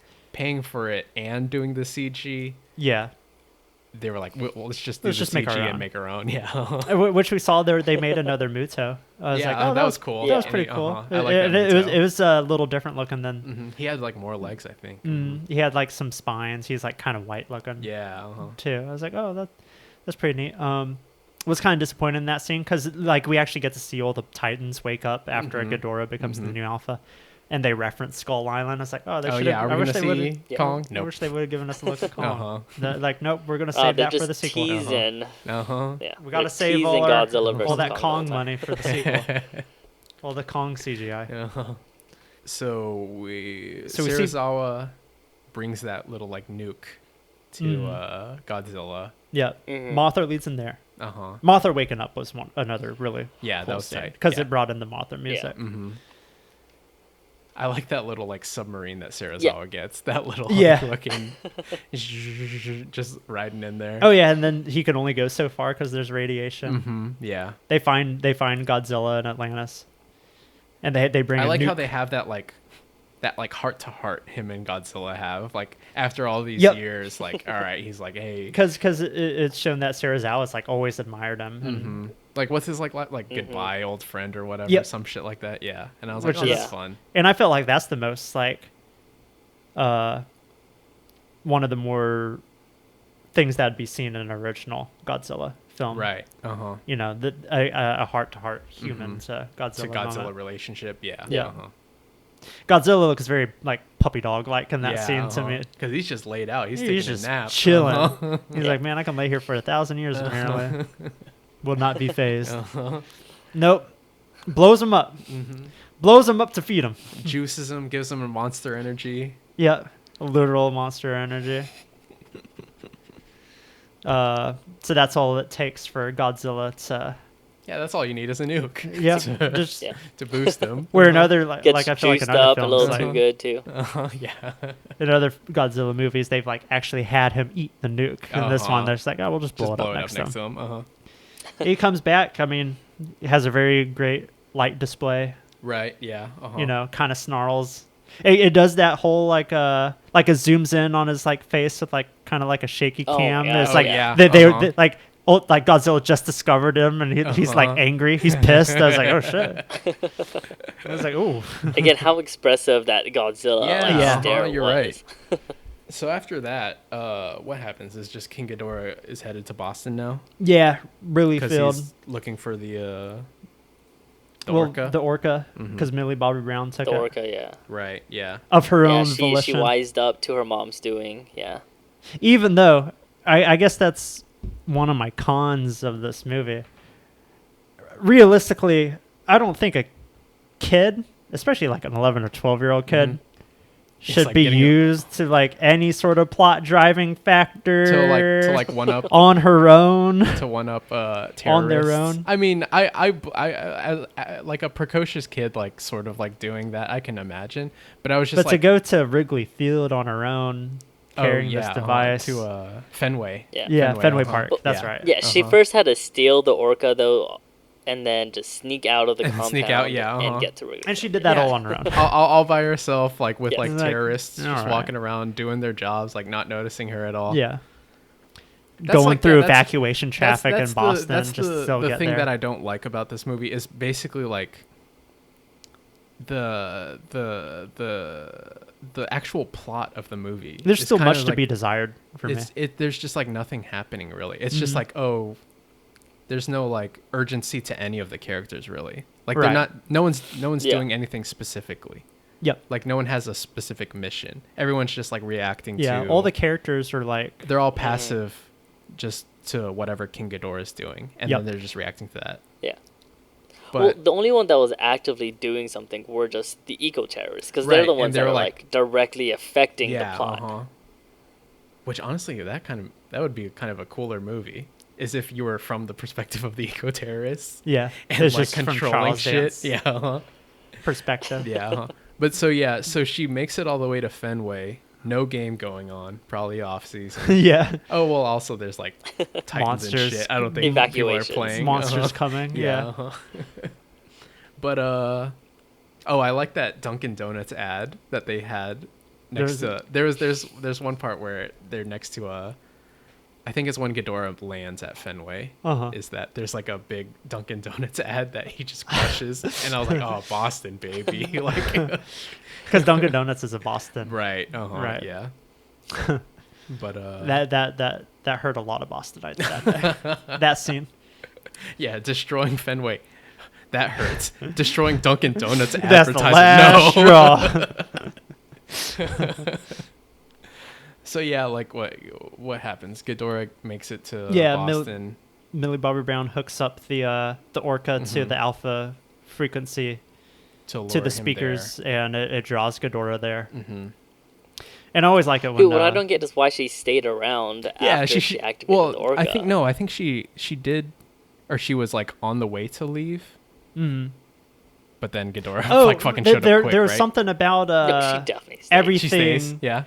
Boston is there's something special about Boston specifically. That's because that's where they lived, I think. Because she goes back to their house. It was something with the monsters. Oh, really? Yeah? I thought. What the fuck? They really like Boston? Something. Well, I know that's where the eco-terrorist secret hideout was. Yeah. But I felt like she didn't. The monsters were converging at Boston for some reason. I don't know. They were all going because they were linking up with King Ghidorah. Okay, at Boston. At Boston. That's why Boston King Ghidorah was going there, yeah. And then so they were just all because she didn't King activate Ghidorah didn't go. No, she didn't activate the orca till Ghidorah was there. Oh, is that right? Yeah. No. So King Ghidorah was in Washington, D.C. That's where he was. Oh, then, okay. That's right. To distract him, she activated the orca in Boston. Okay. All right. Because King Ghidorah was causing mayhem, so once she activated the orca, And it drew all the other draws characters him calm away. down. Yeah, And then okay. and Gotta. Yeah, There that's we just go. like another. Yeah, part of the there's story where something you're about like, Boston though. what the fuck's going on, really? Like, that's like nothing's really like super explained to you about like what's really happening, but Yeah, I mean it's just and a they weird do thing. jump around a lot. yeah, they do. It's a much Like harder fast movie travel. to follow than the first movie Yeah. or Kong. Like those are like relatively simple storylines, and this one's very like convoluted. You're just like, what's going on? I mean, it still always ends at some major American Right, city. exactly. Yeah. So for some reason, it always starts somehow, and then they always end up at a major American city. And then It's just Boston this time. Uh-huh. There's not going to be too many left for I know, yeah. for later. Vegas Godzilla is movies. gone, DC, San Francisco. San Francisco. It's like they'll have to do New San York Francisco. eventually. They said like Berlin got fucked up. Yeah. Like a bunch of other like major cities. They gotta save New York for a future movie with a really big. That's battle. when Zilla comes back. Yeah. They're gonna do an American Final Wars. That's right. 2014 American Godzilla is gonna just whoop He just 98. what happens in Final Wars? He just gets like hit by a tail. And He then gets hit Zilla- by a tail and then he jumps again and then he just blasts them something like that. in the Sydney Opera House. Oh, that's right. So they basically have the big battle. Rodan shows up. Yeah, so all four monsters, yeah. all four main Toho Titans finally Have a little battle royale. Meet up in converge. Boston, yeah. With Which I don't get. What I never understood with Monarch, how the Argo was like, oh, we need to find out where they went, and then she activated the Orca, and I'm like, all right, so we need to find the secret. Like the whole time they were trying to do is like find the secret voice to decrypt the Orca. I was like, well, you found it, but there was really no need for them to decrypt. Right. Yeah. Like Yeah. what's That last the one. what's the point of? just follow the decrypting it. signal. Yeah. Just- Yeah, Doesn't because they were matter like, what oh, it's we needed to talking about. track to, The signal. yeah, to Just track follow- the Orca, but they Just follow the monsters. follow the Yeah. destruction. Exactly. Yeah, which they ended up doing. Yeah. And then I think Godzilla's entrance to Boston is probably the best. Which one's that? one? Because this is where he's walking up and then like Kyle Chandler's like we bring the fight to them, or whatever, right. And you see Godzilla just walking with all the Monarch like planes and ships right, and yeah. stuff. They're So all Godzilla's flanking bringing him. his own army Yeah, with that's them. tight. That is cool. And Yeah. then you they're playing the classic Godzilla music. I was like, oh my god, this is so yeah, cool. that was cool. Like he is ready to throw down. And it was a great battle. I felt like the big penultimate Ghidorah and Godzilla battle is well done. Rodan and Mothra are having That's their a own cool aerial fight, battle. Yeah. Because Mothra comes in out of nowhere to help.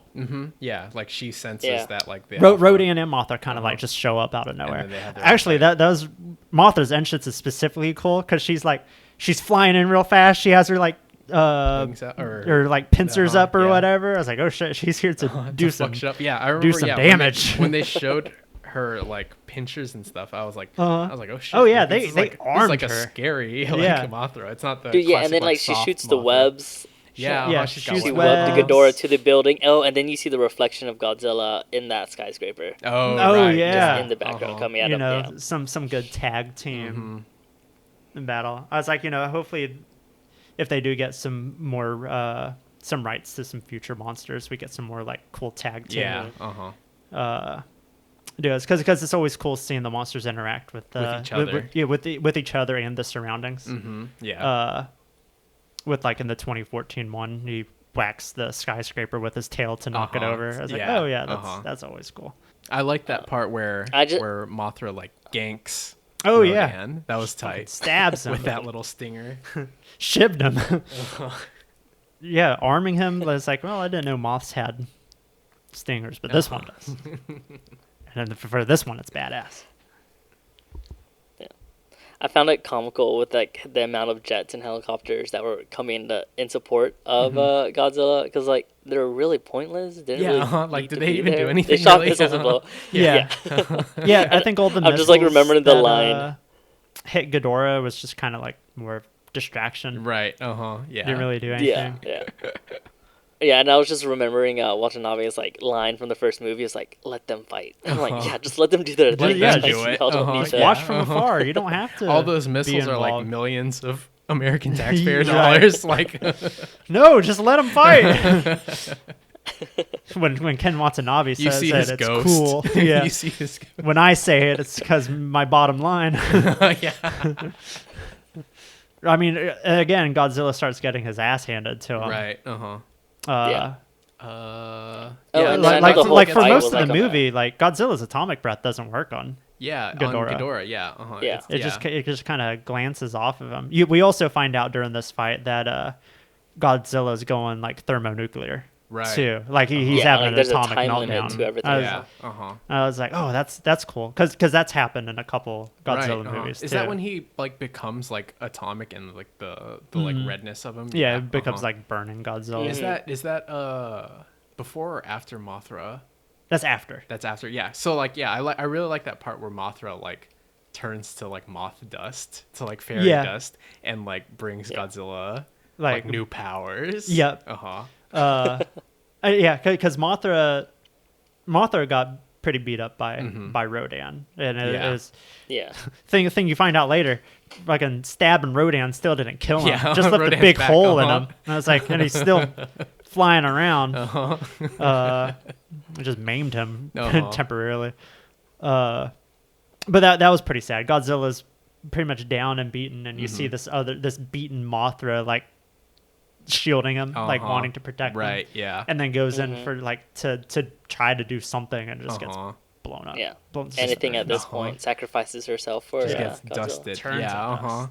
But yeah, Got like the snapped. sacrifice turns to extra powers, which is always like I always like that in like Transformers, the cartoons and stuff like that. Is whenever like two people combine to become even better, which is like that basically what happens with this. Like Mothra like gives her energy to Godzilla and he becomes atomic. Yeah, he reaches that the melting point. Like visually, one of the visuals of that fight that I liked a lot was when Ghidorah flies him up into the air and drops him, and he starts getting the entry back into the atmosphere burn and stuff. Like I was a comet. I was like, that looks really, that was really cool. Good visual choice. And then when he does get that like atomic he's just like he's melting. like melting all the like everything the around him skyscrapers is and melting. shit. Yeah. It's like, you know, when he he's started really melting irradiated. those buildings, I was like, oh yeah, Vera Farmiga's crispy right now because she's like on the ground like Like the whole side plot to this fight like, was them trying to find and their it's like kid, I feel like Millie Bobby. this I feel like this podcast like shows how like how side side story as the human plot really is, because it's like I really don't that's the thing that I don't like about this movie is that the human plot is like nothing. Like in like the first Godzilla it went movie. well. Yeah, like it was like interesting enough. Like they at least got like a good amount of screen time and stuff like that. Well, I think because it was only a couple main characters too. Where this one there's such a this big. One, there's so many people. First one it's a family. This one it's an entire organization. Yeah, exactly. It's like two spread out and a family. And no one really has like a story. Like no one's going through anything other than like Kyle Chandler being like, I have to get my kid back. Hopefully she likes me. Yeah. Right. That's about it. Like, yeah, so that's my only beef with this movie is that, like, because that's the thing that I like in most Godzilla movies is the human storyline. It is usually pretty good. It's usually good, and the Godzilla stuff is sort of like the cherry on top. Yeah. Where it's like, okay, I've got a cool, like, human adventure story, and then plus I'm getting Godzilla stuff. Yeah. Whereas this one, they sort of, like, overemphasized the monsters and the kaiju and stuff. Like this one, they try to intertwine both plots, like the human aspect and the monsters, because like having like the eco terrorists like directly affect the monster plot kind of deal. I mean, but then that's true. You could have some just had it focused on the eco terrorists and still have a really interesting story. It's just got too convoluted with like too many stuff with too nothing. many characters with relationships. nothing happening with them. Really. Yeah. Yeah. And then because really at that point you're just kind of like the first one, just waiting for monster stuff to happen. And then even with that monster stuff happening, you're just kind of like, I wish there was more to it. Like, I wish the humans were like doing something, but they're really doing not. anything, having some sort of interesting situation to affect like how they fight. Because that's the thing is like, none of what they do really like affects the fight. All it is, it's like it's calling them to certain positions, but that's it. Right. They're not like, oh, let's knock this fucking skyscraper down and it'll block. Like something like that would be cool. Like having like a specific like mission for them to do. Yeah, it's like, have Godzilla try to lead Ghidorah here. This way, We'll lay a trap or some. And for the most part, it was like, hey, where's Millie Bobby Brown? She's in the bathtub. All right, let's get out of here. Hey, where are you going? In their destroyed house. But like, I mean, was Vera Farmiga's death kind of pointless? Basically, like she like kind of like leads Ghidorah away from Godzilla. Yeah, like she had a moment of getting on the helicopter to go like with them to supposed to be her him. like redeeming moment, but it's kind of pointless. Just turn that shit off, and then he won't follow you. Right. Well, they're like trying to lead him away from finishing Godzilla off. Right. And I was like, oh, so she saved Godzilla essentially. Yeah, I guess. I guess. Maybe. Wait 5 seconds for the Mothra dust to kick in. That's all you had to do. But so we get Godzilla like melting shit. Yeah, and stuff just like that. And then when he like such a cool visual too. He like when he like blows up, that was really cool too. Like, you see like his whole shockwave. Mm. Does that finish Ghidorah off? So like, oh no. So we see the first shockwave he sends out. Like, Ghidorah's having a hard time to regenerate from it. Like he throws up his wings and all of a sudden it just disintegrates his wings. Right. It's the second one that kind of like finishes him off. Yeah, and then we see that really cool scene, that cool shot of Ghidorah's head rising moving, out of the... and you're like, fuck, he's still alive. And then it's actually just Godzilla like munching on him. Just chomping on his head. Yeah. Oh, I love it. Again, second movie where you have, Godzilla just eating on a monster.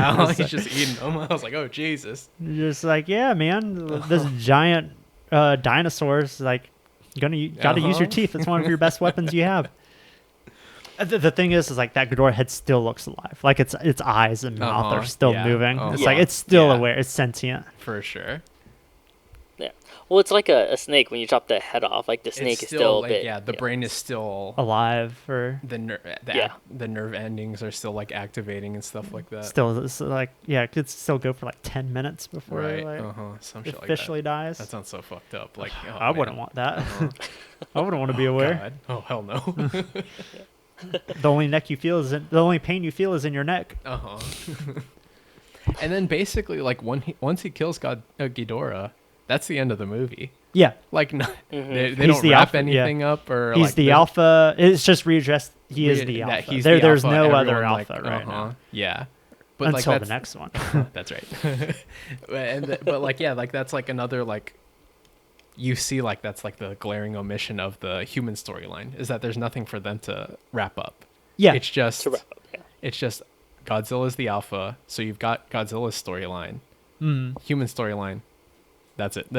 That's it. We survived. Okay, because we see in the credits that they use pseudo news headings that the monsters are like kind of peaceful, I guess. They start going back. There's enough for them to spread like newspapers around, obviously. News stories. I did like how the newspapers brought back the redacted. Because I remember when from the intro. the movie opens and I was like, oh man, they didn't do a fucking like redacted title credits where they're redacting stuff like how Godzilla and Kong both did, and then they pulled it at the end, and I was like, all right, I guess sweet. because Monarch is is a focus of this film, that's why they didn't. Because in the first two, you're like, oh, what's Monarch? What's Monarch? Yeah, but now you're like it's already secret thing. in. It's like, no, Monarch's the main focus of this movie. But yeah, so like I get to have my little dessert of that little redacted credit sequence. There you go.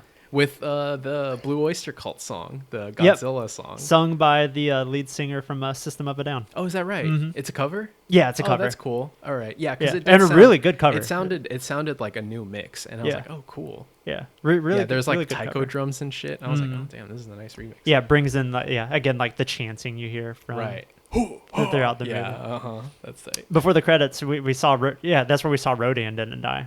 Yeah, still he's still bowed down. Still had bowing to down. Bow down. Though. A regular star scream, just being right. Yeah.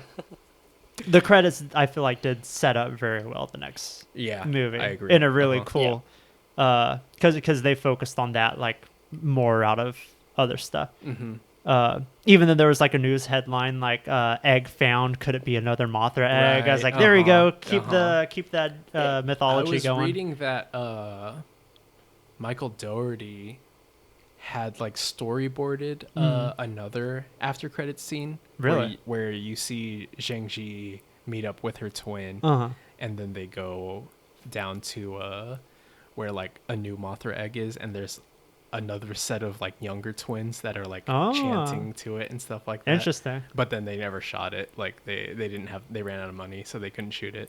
I mean that the one that they had definitely left more for speculation. Right. I like that one. Purposes. Where you've got Charles Dance meeting up with like this cleanup crew of guys who like I guess cleaned up a kaiju battle and picked up Ghidorah's head. The first Ghidorah head that was ripped off. Right. So, it just leads in speculation. Well, what's Charles Dance going to do with this? With this head. And I like that like the head is like almost like necrotic. Like it's like almost like a zombie head. You can see it like already like rotting and shit. Right. And I was like, oh, that's fucking gross. If they like put this on like a Mecha Ghidorah. Yeah. Like because I guess that would be that to me, that's the more logical theory of what it's going to be. Because other ones is like with the Oxygen Destroyer being introduced and him having monster DNA, they could make Destoroyah. Right. Because I mean, I feel like after Ghidorah, that's the next big bad. Yeah. To take on Godzilla. But yeah, I like that it sets up whatever they're setting up, and then Godzilla versus. That's Kong, what I'm thinking. Kong versus Godzilla. Godzilla. That's what I'm thinking. Kong versus Godzilla is gonna be. That it's gonna be Kong Godzilla for like the first half, and then they team up. Right. Much like like BVS or whatever, where they team up at the end to fight for like a real bigger bad. Yeah. So that everyone gets to have their cake and eat it too. Yeah, it's just they'll have to pay for another Toho monster license. Yeah. If that's the case. If it's just one where it's like Mecha Ghidorah or you think or something. You think Godzilla and Kong are gonna say Martha and like that's right. Who's Martha? Oh, how I wish. Why'd you say that name? They're like, wait, we're friends. They'll be like, Watanabe. Why did you say that's right. No, you know Watanabe? Yeah. Sally Hawkins. Dr. Sarah's. Yeah, it's Dr. They both know Sally Hawkins. Yeah. Or Brie Larson. I mean, I guess Brie Larson and Tom Hiddleston are old people by this time. I remember that was like a rumor when Charles Dance was cast. Everyone was like, "Is that Tom Hiddleston older?" And I was like trying to do the math. I don't think it worked out, but I remember that being like an interesting theory. That'd be definitely a big departure from character development. Right. I mean, like this was before they found out who Charles Dance was. Oh, when gotcha. it was before like the movie even came out. Yeah. But yeah, I like that ending, that post credits stinger. I'm excited for. I mean the stuff like what's a god to a king, and right. It's like, oh man, that's epic. Seeing the cave painting of the ancient battle between. So does that mean Kong was like potentially another alpha titan, or probably that's what I'm guessing, an alpha species, or do they just have a legendary rivalry? Like, cause like I guess like Godzilla must have fought like Kong's grandpa or some shit previously, because the Kong in Skull Island is like is an young. infant, and they show like the Kong parents that are dead. Yep. So I imagine like way back in the day they were like fucking shit up. Right. That their that the Kong species is just natural rivals to Godzilla. The Godzilla, yeah. So hopefully we see some shit. From the little bit we've seen, so like the little footage we have seen of Godzilla versus or Kong versus Godzilla is there footage? Yeah, there's a scene of Kong throwing a punch at Godzilla. No shit, I don't know if I've ever seen that. I didn't know that came out. Yeah, I didn't see that either. Yeah, the only thing it really answers it was the big question is like, hey, how big is Kong gonna be? Are they like so apparently they're pretty much the same size. Yeah. As like, I mean, Godzilla's huge, so it's like, I guess, right. But that could have led into like if they made like Kong half of Godzilla's size, like how could he use that to his advantage? Like he would jump around on buildings and shit like that. We'll see. Right. Yeah, I did see a toy of Kong where he had like a baseball bat. Yeah, and I was like, okay, cool. Like I like that he has a weapon. Yeah, like apparently marketing stuff is already leaked. Yeah, that always happens. It's like some toys because they have to make the toys so early.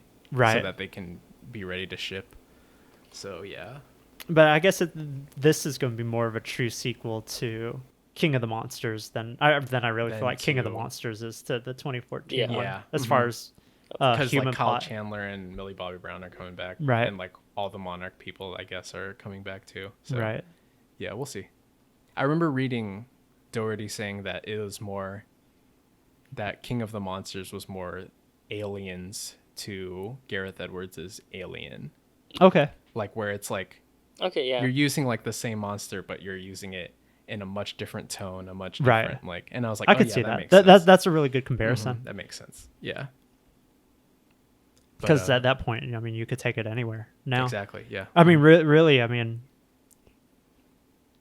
if you just really wanted to like capitalize on hype, you know, you just keep bringing back old monsters as you can pay for them. You know, why not? Especially like, again, like if not Rodan, I would have liked to see like Anguirus or like Megalon or King Caesar or Titanosaurus. Like just get some of the like some of like the classics. I wonder. I do wonder because I remember them like making a big deal. Like, hey, we shelled out the money for like Ghidorah, Mothra, Rodan. Yeah. I wonder how much that costs. Like it's gonna be fucking expensive. I mean, Toho's a powerhouse company. Exactly. For all like Japanese entertainment. Right. Like not just Godzilla. Like that's like imagine if like a Japanese company was like, hey, we want to use Spider-Man and Wolverine in a movie. And like how expensive is fucking that? Right. Like that's insane to like if Marvel like let them use it, it would like the number would be like astronomical. So I wonder how much they paid per license, you know, per image of this character of these characters. Hey, it was worth it. I thought those fights were tight. So again, pick three great monsters. Right. Yeah. The three that you needed. In a movie called King of the Monsters. Yeah, exactly. And then, you know, again, good on Legendary for making their own. So, like, hey, there's more than just these guys. Right. Yeah. Maybe that's why Kong didn't appear. For King of the Monsters, they just didn't pay the license. Like, oh, we'll pay for him for the next movie. That makes a little more sense. And then they just showed, like, that, like, silhouette of Kong. And they're like, oh, that doesn't count. Footage. Yeah. Because I think it's, like, Warner Brothers owns, or at least produces them now. Right. Instead of Universal, who did 2014, I want to say. Or maybe it is Warner Bros. I don't know. Maybe it's the other way around. Right. So I guess we can wrap it up with our like final thoughts. Matt, what'd you think of your overall? What'd you think of It was fantastic because again, it took all the parts of 2014 I enjoyed. Which and was just like, the monsters them? It exponentially amplified it. Really, all my gripes are just like movie choices, not necessarily like. I don't think there's anything necessarily bad with the monsters, or anything about the Godzilla universe. Right. There's just some small things like. So some people pointed out, and I do agree with them. Like all the movie or all the scenes the monsters are in are all very dark, and gray. Yeah. It's like it's either all happening at nighttime, right? Or there's a storm, or it's in Antarctica. It's like, so it's like, I would have liked maybe a little more higher clarity on some of the monsters. That's just like a thing. Because even I noticed in the prologue with Godzilla walking up, he didn't really look very clean. Yeah, somehow I was like, I don't know what it was. Dark, hazy stuff like that. Yeah, that's like a problem with like modern blockbusters, is that there's not a lot of they always end up being too dark. Like, action scenes a lot of times end up being too dark, and you're just like, what the fuck? Like, I can't see anything. Right. Like, what's the point? Yeah. So and then especially with like in movie theaters, a lot of times the movie theaters will leave the 3D lens on, so it like cuts down like half a stop to the light, and then like the bulbs are like dimming out already and stuff like that. So it's always like a darker experience than what's ideal. So it's already darker. Yeah, but I feel like it was some sort of production choice to like, hey, these scenes for CGI, the CGI to work, they have to be darker. Yeah, darker. I wish they would just brighten it up just a tad, just so I could see a little more. But a little more clarity. So I could see these design choices and because they look good. Yeah, show them off. Yeah. Y'all did good. And then again, the human plot that just leaves more to be desired. Right. Yeah. I mean, I really don't know what that formula is going to be. Like, I loved Shin Godzilla's human plot line, where it's like all human plot basically. The movie is, and then you like get like snippets of Godzilla. That's great. Yeah. Yeah, because I feel like this one, it was them where the 2014 was. Here's how this family has to react to it. This one was like, how can we control the situation, right? But they never get full control of the situation. It's like their MO is to control it, but there's like really no they possible have way no for power them to. And that's like evident from the beginning. So that it's just kind of like and then again, I don't think with like kid characters, like, man, it's like, I know you're a main character, but I really don't think realistically you'd be doing all these things that you're doing. Like, I usually love kid characters, but if like the kid is like not really like interacting with like, or like even being a kid really, like, I mean, she's not for really me even it's being like a kid. It's like for me it's like the clone girl from Jurassic World Fallen Kingdom. I was I don't care about you. Oh sure. Like, I don't care that you're like them. Get out of here. We'll get to that whenever we do Jurassic World. But I'm going to have a lot of strong words for that I love film. that clone kid. As a character, who gives a shit? But as like something to like fuck with the storyline of Jurassic Park, I love it. Again, it's just like, realistically, even though I shouldn't be critically analyzing a monster movie about a realistic child character, but I don't know. It's just one of those things like, it kind of pulled me out. It was just like during some of those moments. Honestly, like what I don't even know why she was needed, other than for Kyle Chandler to be like, oh, there's something for me to do. Is that, I have to save my kid, which is like so bare. So there's nothing really to grab. I'm thinking with like that. his ex-wife is not enough, Right? Yeah. Like they were like, I guess to make him more complex is, he has a kid that's involved in this situation. Like, that gives him a little more motivation. But like, who gives a shit really? Like, right. I mean, that's how I feel. But I mean. The cast is stellar. I mean, even though I didn't enjoy that character, I love all Millie the Bobby actors Brown. are good. She's a great actress. If they had one scene where they showed the family like working as a functional unit, where that was like, that's something you could strive to get back to. Yeah. Just one scene like that, like a flashback of like, like the family worked when they were all together.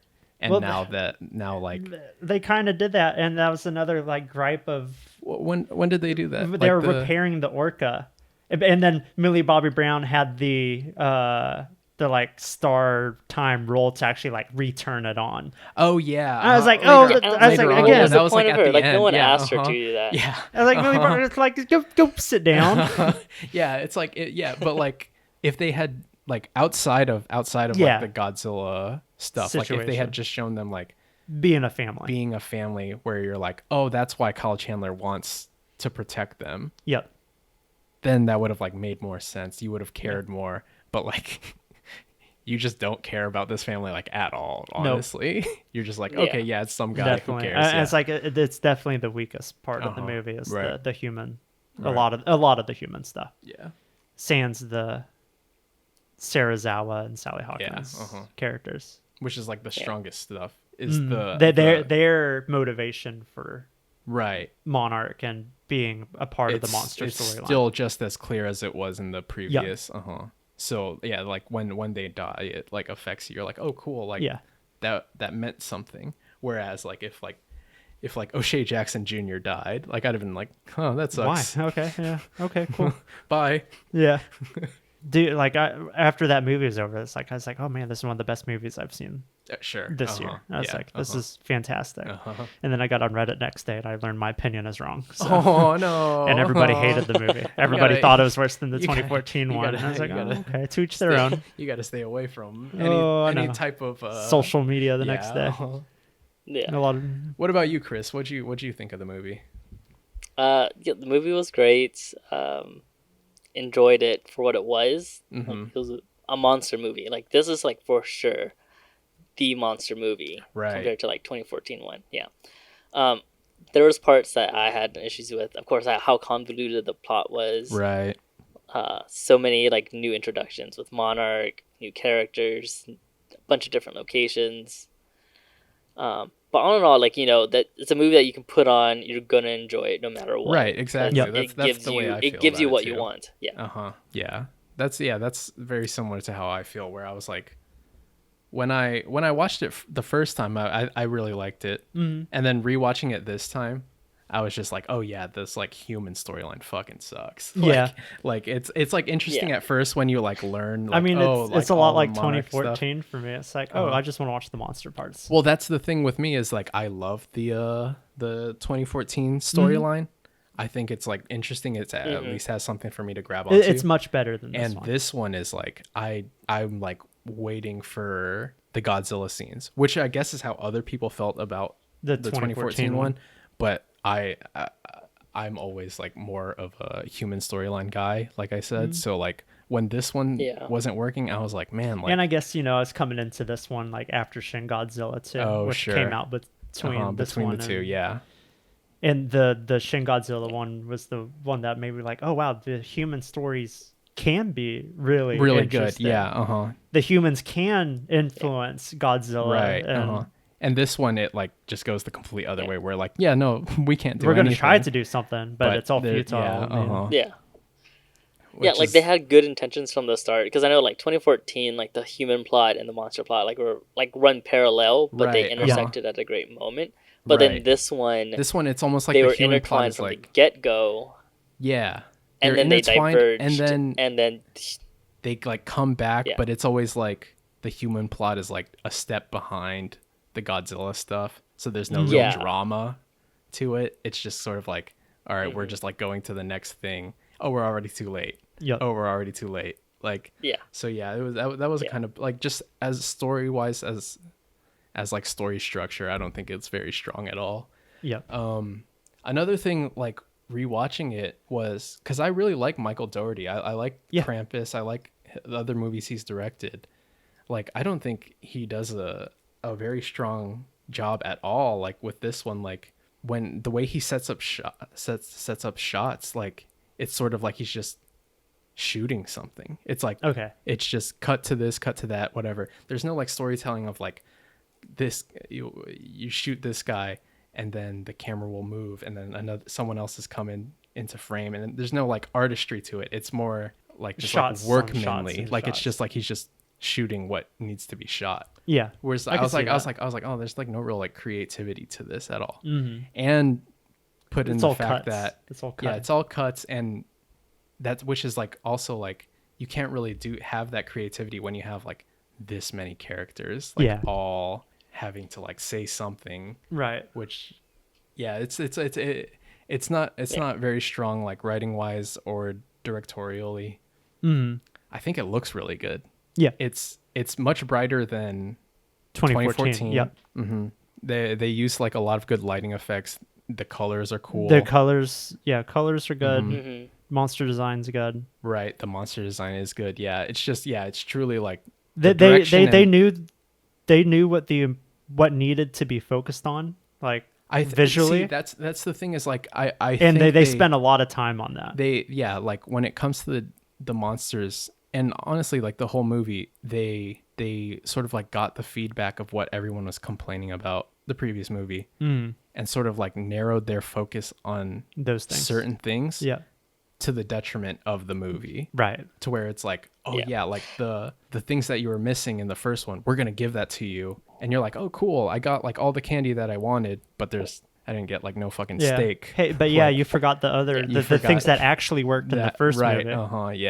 Which but I mean, but that's a common the big thing. Moments were the fights. Yeah, I was gonna say like the big moments were the fights, and like, oh, that's what you were looking forward to, but you were always just looking forward to the next thing, fights, and then in between just are forgettable. Exactly, which is like, that's not how I want my Godzilla movie to be. I mean, like, you still have to set up to those fights, right? I don't want them just to be fighting for the sake of fighting. But like when the setup isn't there, like satisfying, you're kind of like, oh, like it was just like you whiffed at the bat, like you're missing, you missed, like it could have been something, but whatever. That's why I think the Godzilla's first entrance and then Godzilla's entrance to Boston were so good, because they actually had a little bit of setup before that. Like there's an effect coming from that human plot where it's like, okay, that those two transitions matched, where it's like, all right, there's something there for that. We're like kind of like the Mexico stuff with Rodan and stuff. It's like they're just here. They're only fighting because they're just near each other. But so overall I like it. I don't love it, but I like it a lot. If it's on TV, I'm watching it all the way through. I'm not like changing the channel.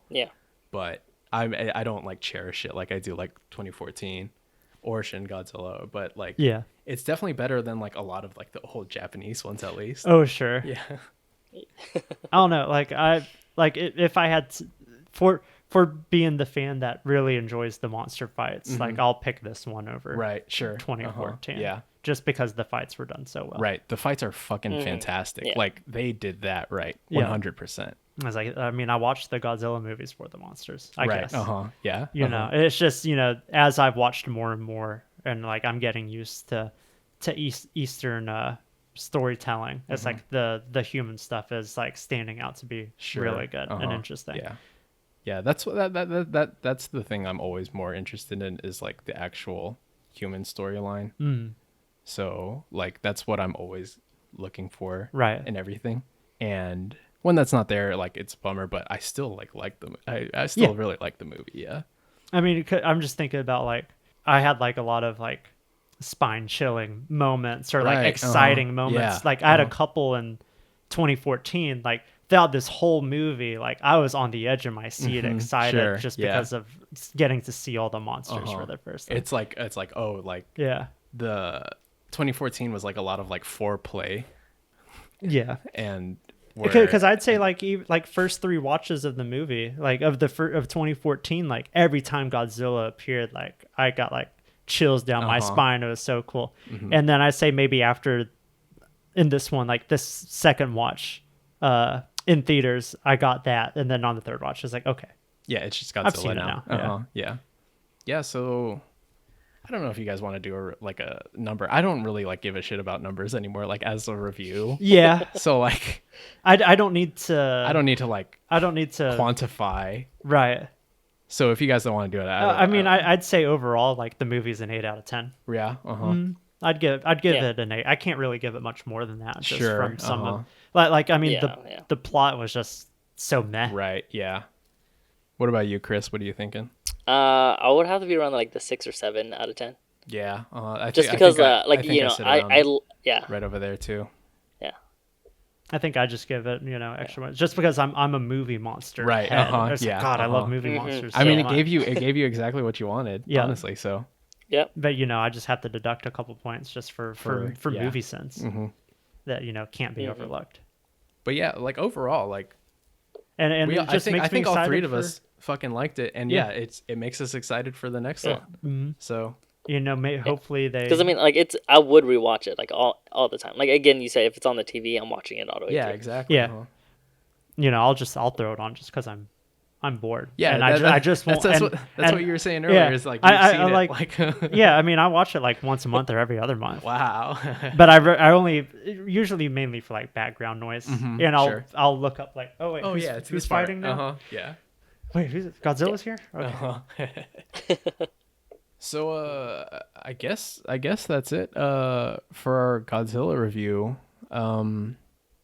Chris, do you want to plug anything before we go?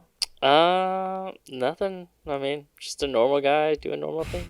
Right. Do you want to plug your architecture? Do you have like your portfolio online or anything?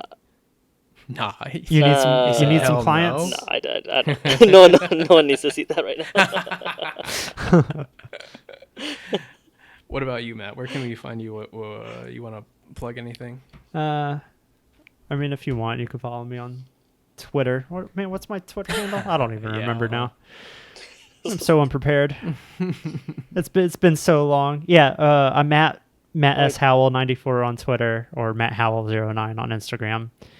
That's what I'm most active on. Right.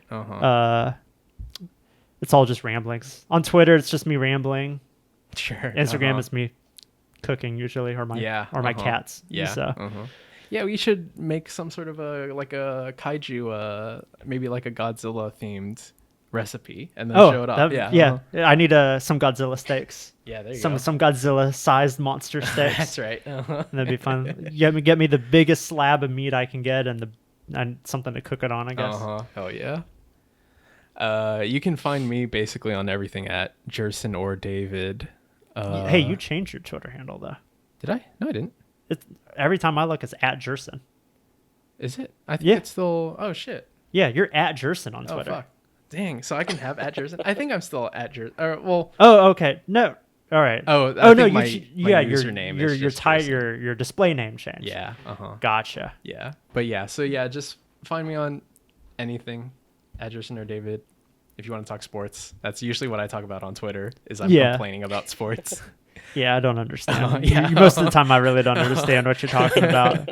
You're all right. So lately, you're either talking about basketball or you're gushing about how good a Portrait of a Lady on Fire is. Yeah. Guys, if you haven't seen Portrait of a Lady on Fire, it's so good. It is fantastic.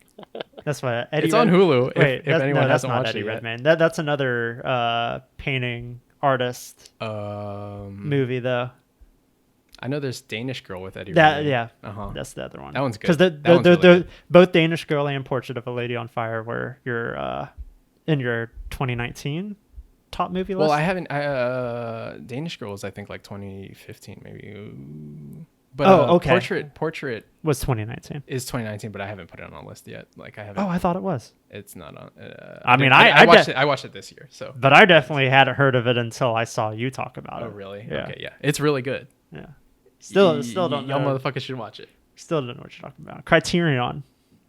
Yeah. Yeah, we're talking to you. Yeah, watch my like end of year roundup videos. It's like a top 30 of like the shit I fucked with. They're really good. I mean, that's how I've figured out or found new movies to watch. Because a lot of them are like movies I've never heard of. You can better understand who Jerson is as a person. Sure, yeah. You can see a Michael Bay movie right next to some like art house lesbian drama. You can find those are like 1 and 2. You can find Dark Phoenix in a top 30 list for some reason. Dark Phoenix is good. That's why. I don't know about that, man. Yeah, I have those sizzling hot takes of. Oh, hey guys, I think Dark Phoenix is good. And Jennifer Lawrence's hot shit, like Mystique makeup. And Dark Phoenix. Honestly, like, I like that. Don't you dare. It's much better than the first 2 movies. Have you seen like the first 3 movies? Like X-Men movies? Before no. Or First Class and Days of Future Past. And Days of Future and Apocalypse, like recently. Like with like in Future Past, like it like fucks her like forehead up, like Does really. It? And I haven't seen him in a while. Yeah, and like I really like the way that the Dark Phoenix makeup, her skin is like a little lighter, so that the texture parts. Yeah, but there's no consistency between the movies. Who gives a shit? There's no consistency through like the original X-Men and X2. In Dark Phoenix, it looks like face paint. Yeah, in the first, I'm the rest actually looks like prosthetics. Yeah, but that's the thing that I like kind of realized is like, oh, I'm almost positive. What's her face? Jennifer Lawrence was like, I'm not sitting 6 hours for makeup. You guys, you guys better figure this out. Especially figure out how to do this for 90 minutes, or I'm not coming back. And they're like, all right, well, we'll make you an easier one. But anyway, that's sure. That's my. But definitely watch Jerson's top 30 videos. They're actually really you might good. like them. They're definitely much more eclectic. Good music choices. Yeah. I like working on those. Those are fun. Mm-hmm. Those are fun to do. So yeah, check those out. And for me, if you go back far enough, you can find some Let's Plays. Check out those This Dang Games on Blurry Eel. Check out all of Blurry Eel on who's that? Is that you or is that a cat? Nice. It might be a cat. But check out. I hope the microphones don't pick I hope they did, so that I'll fucking amp up the volume. But it's my dog. Check out all of our Blurry Eel stuff. We'll post the podcasts on there, and I believe they're also on like iTunes, Spotify. Yeah. I think all the other streaming platforms. Yeah, whatever podcast platform you prefer, check us out on there. Subscribe, like, all that shit. And that just about does it. Stay tuned, because we've got more shit coming, baby. City Smashers. We're gonna try to get back into making this the regular talking schmo. That's right. And then we'll get a lot more movies coming down the pipe, and if you have any recommendations for movies, throw them at us. We'll try to get them. And like I said, and I won't stress it again, whatever the fuck we want. Yeah, exactly. Whatever the fuck we want. It's maybe City Smashers. I mean that has been our big debate. It's like how far out can we go before it's like. And I'm of the idea, who gives a shit? All right, that wraps it up, guys. Thanks for listening. We'll see you next time. Bye-bye. Later.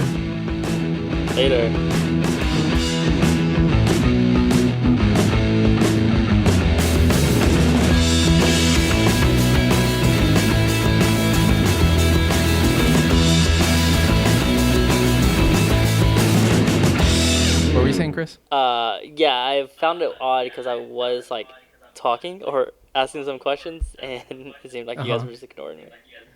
Oh, is that right? Yeah, we're like, fuck you, Chris. It's all in the audacity. It's all in the recording right now. So. Well, it was kind of getting to the point because I was looking at Jerson. Like it's like my neck's kind of cramping from looking like this. Sure. Let me look over at Chris here real quick. Man, that's funny.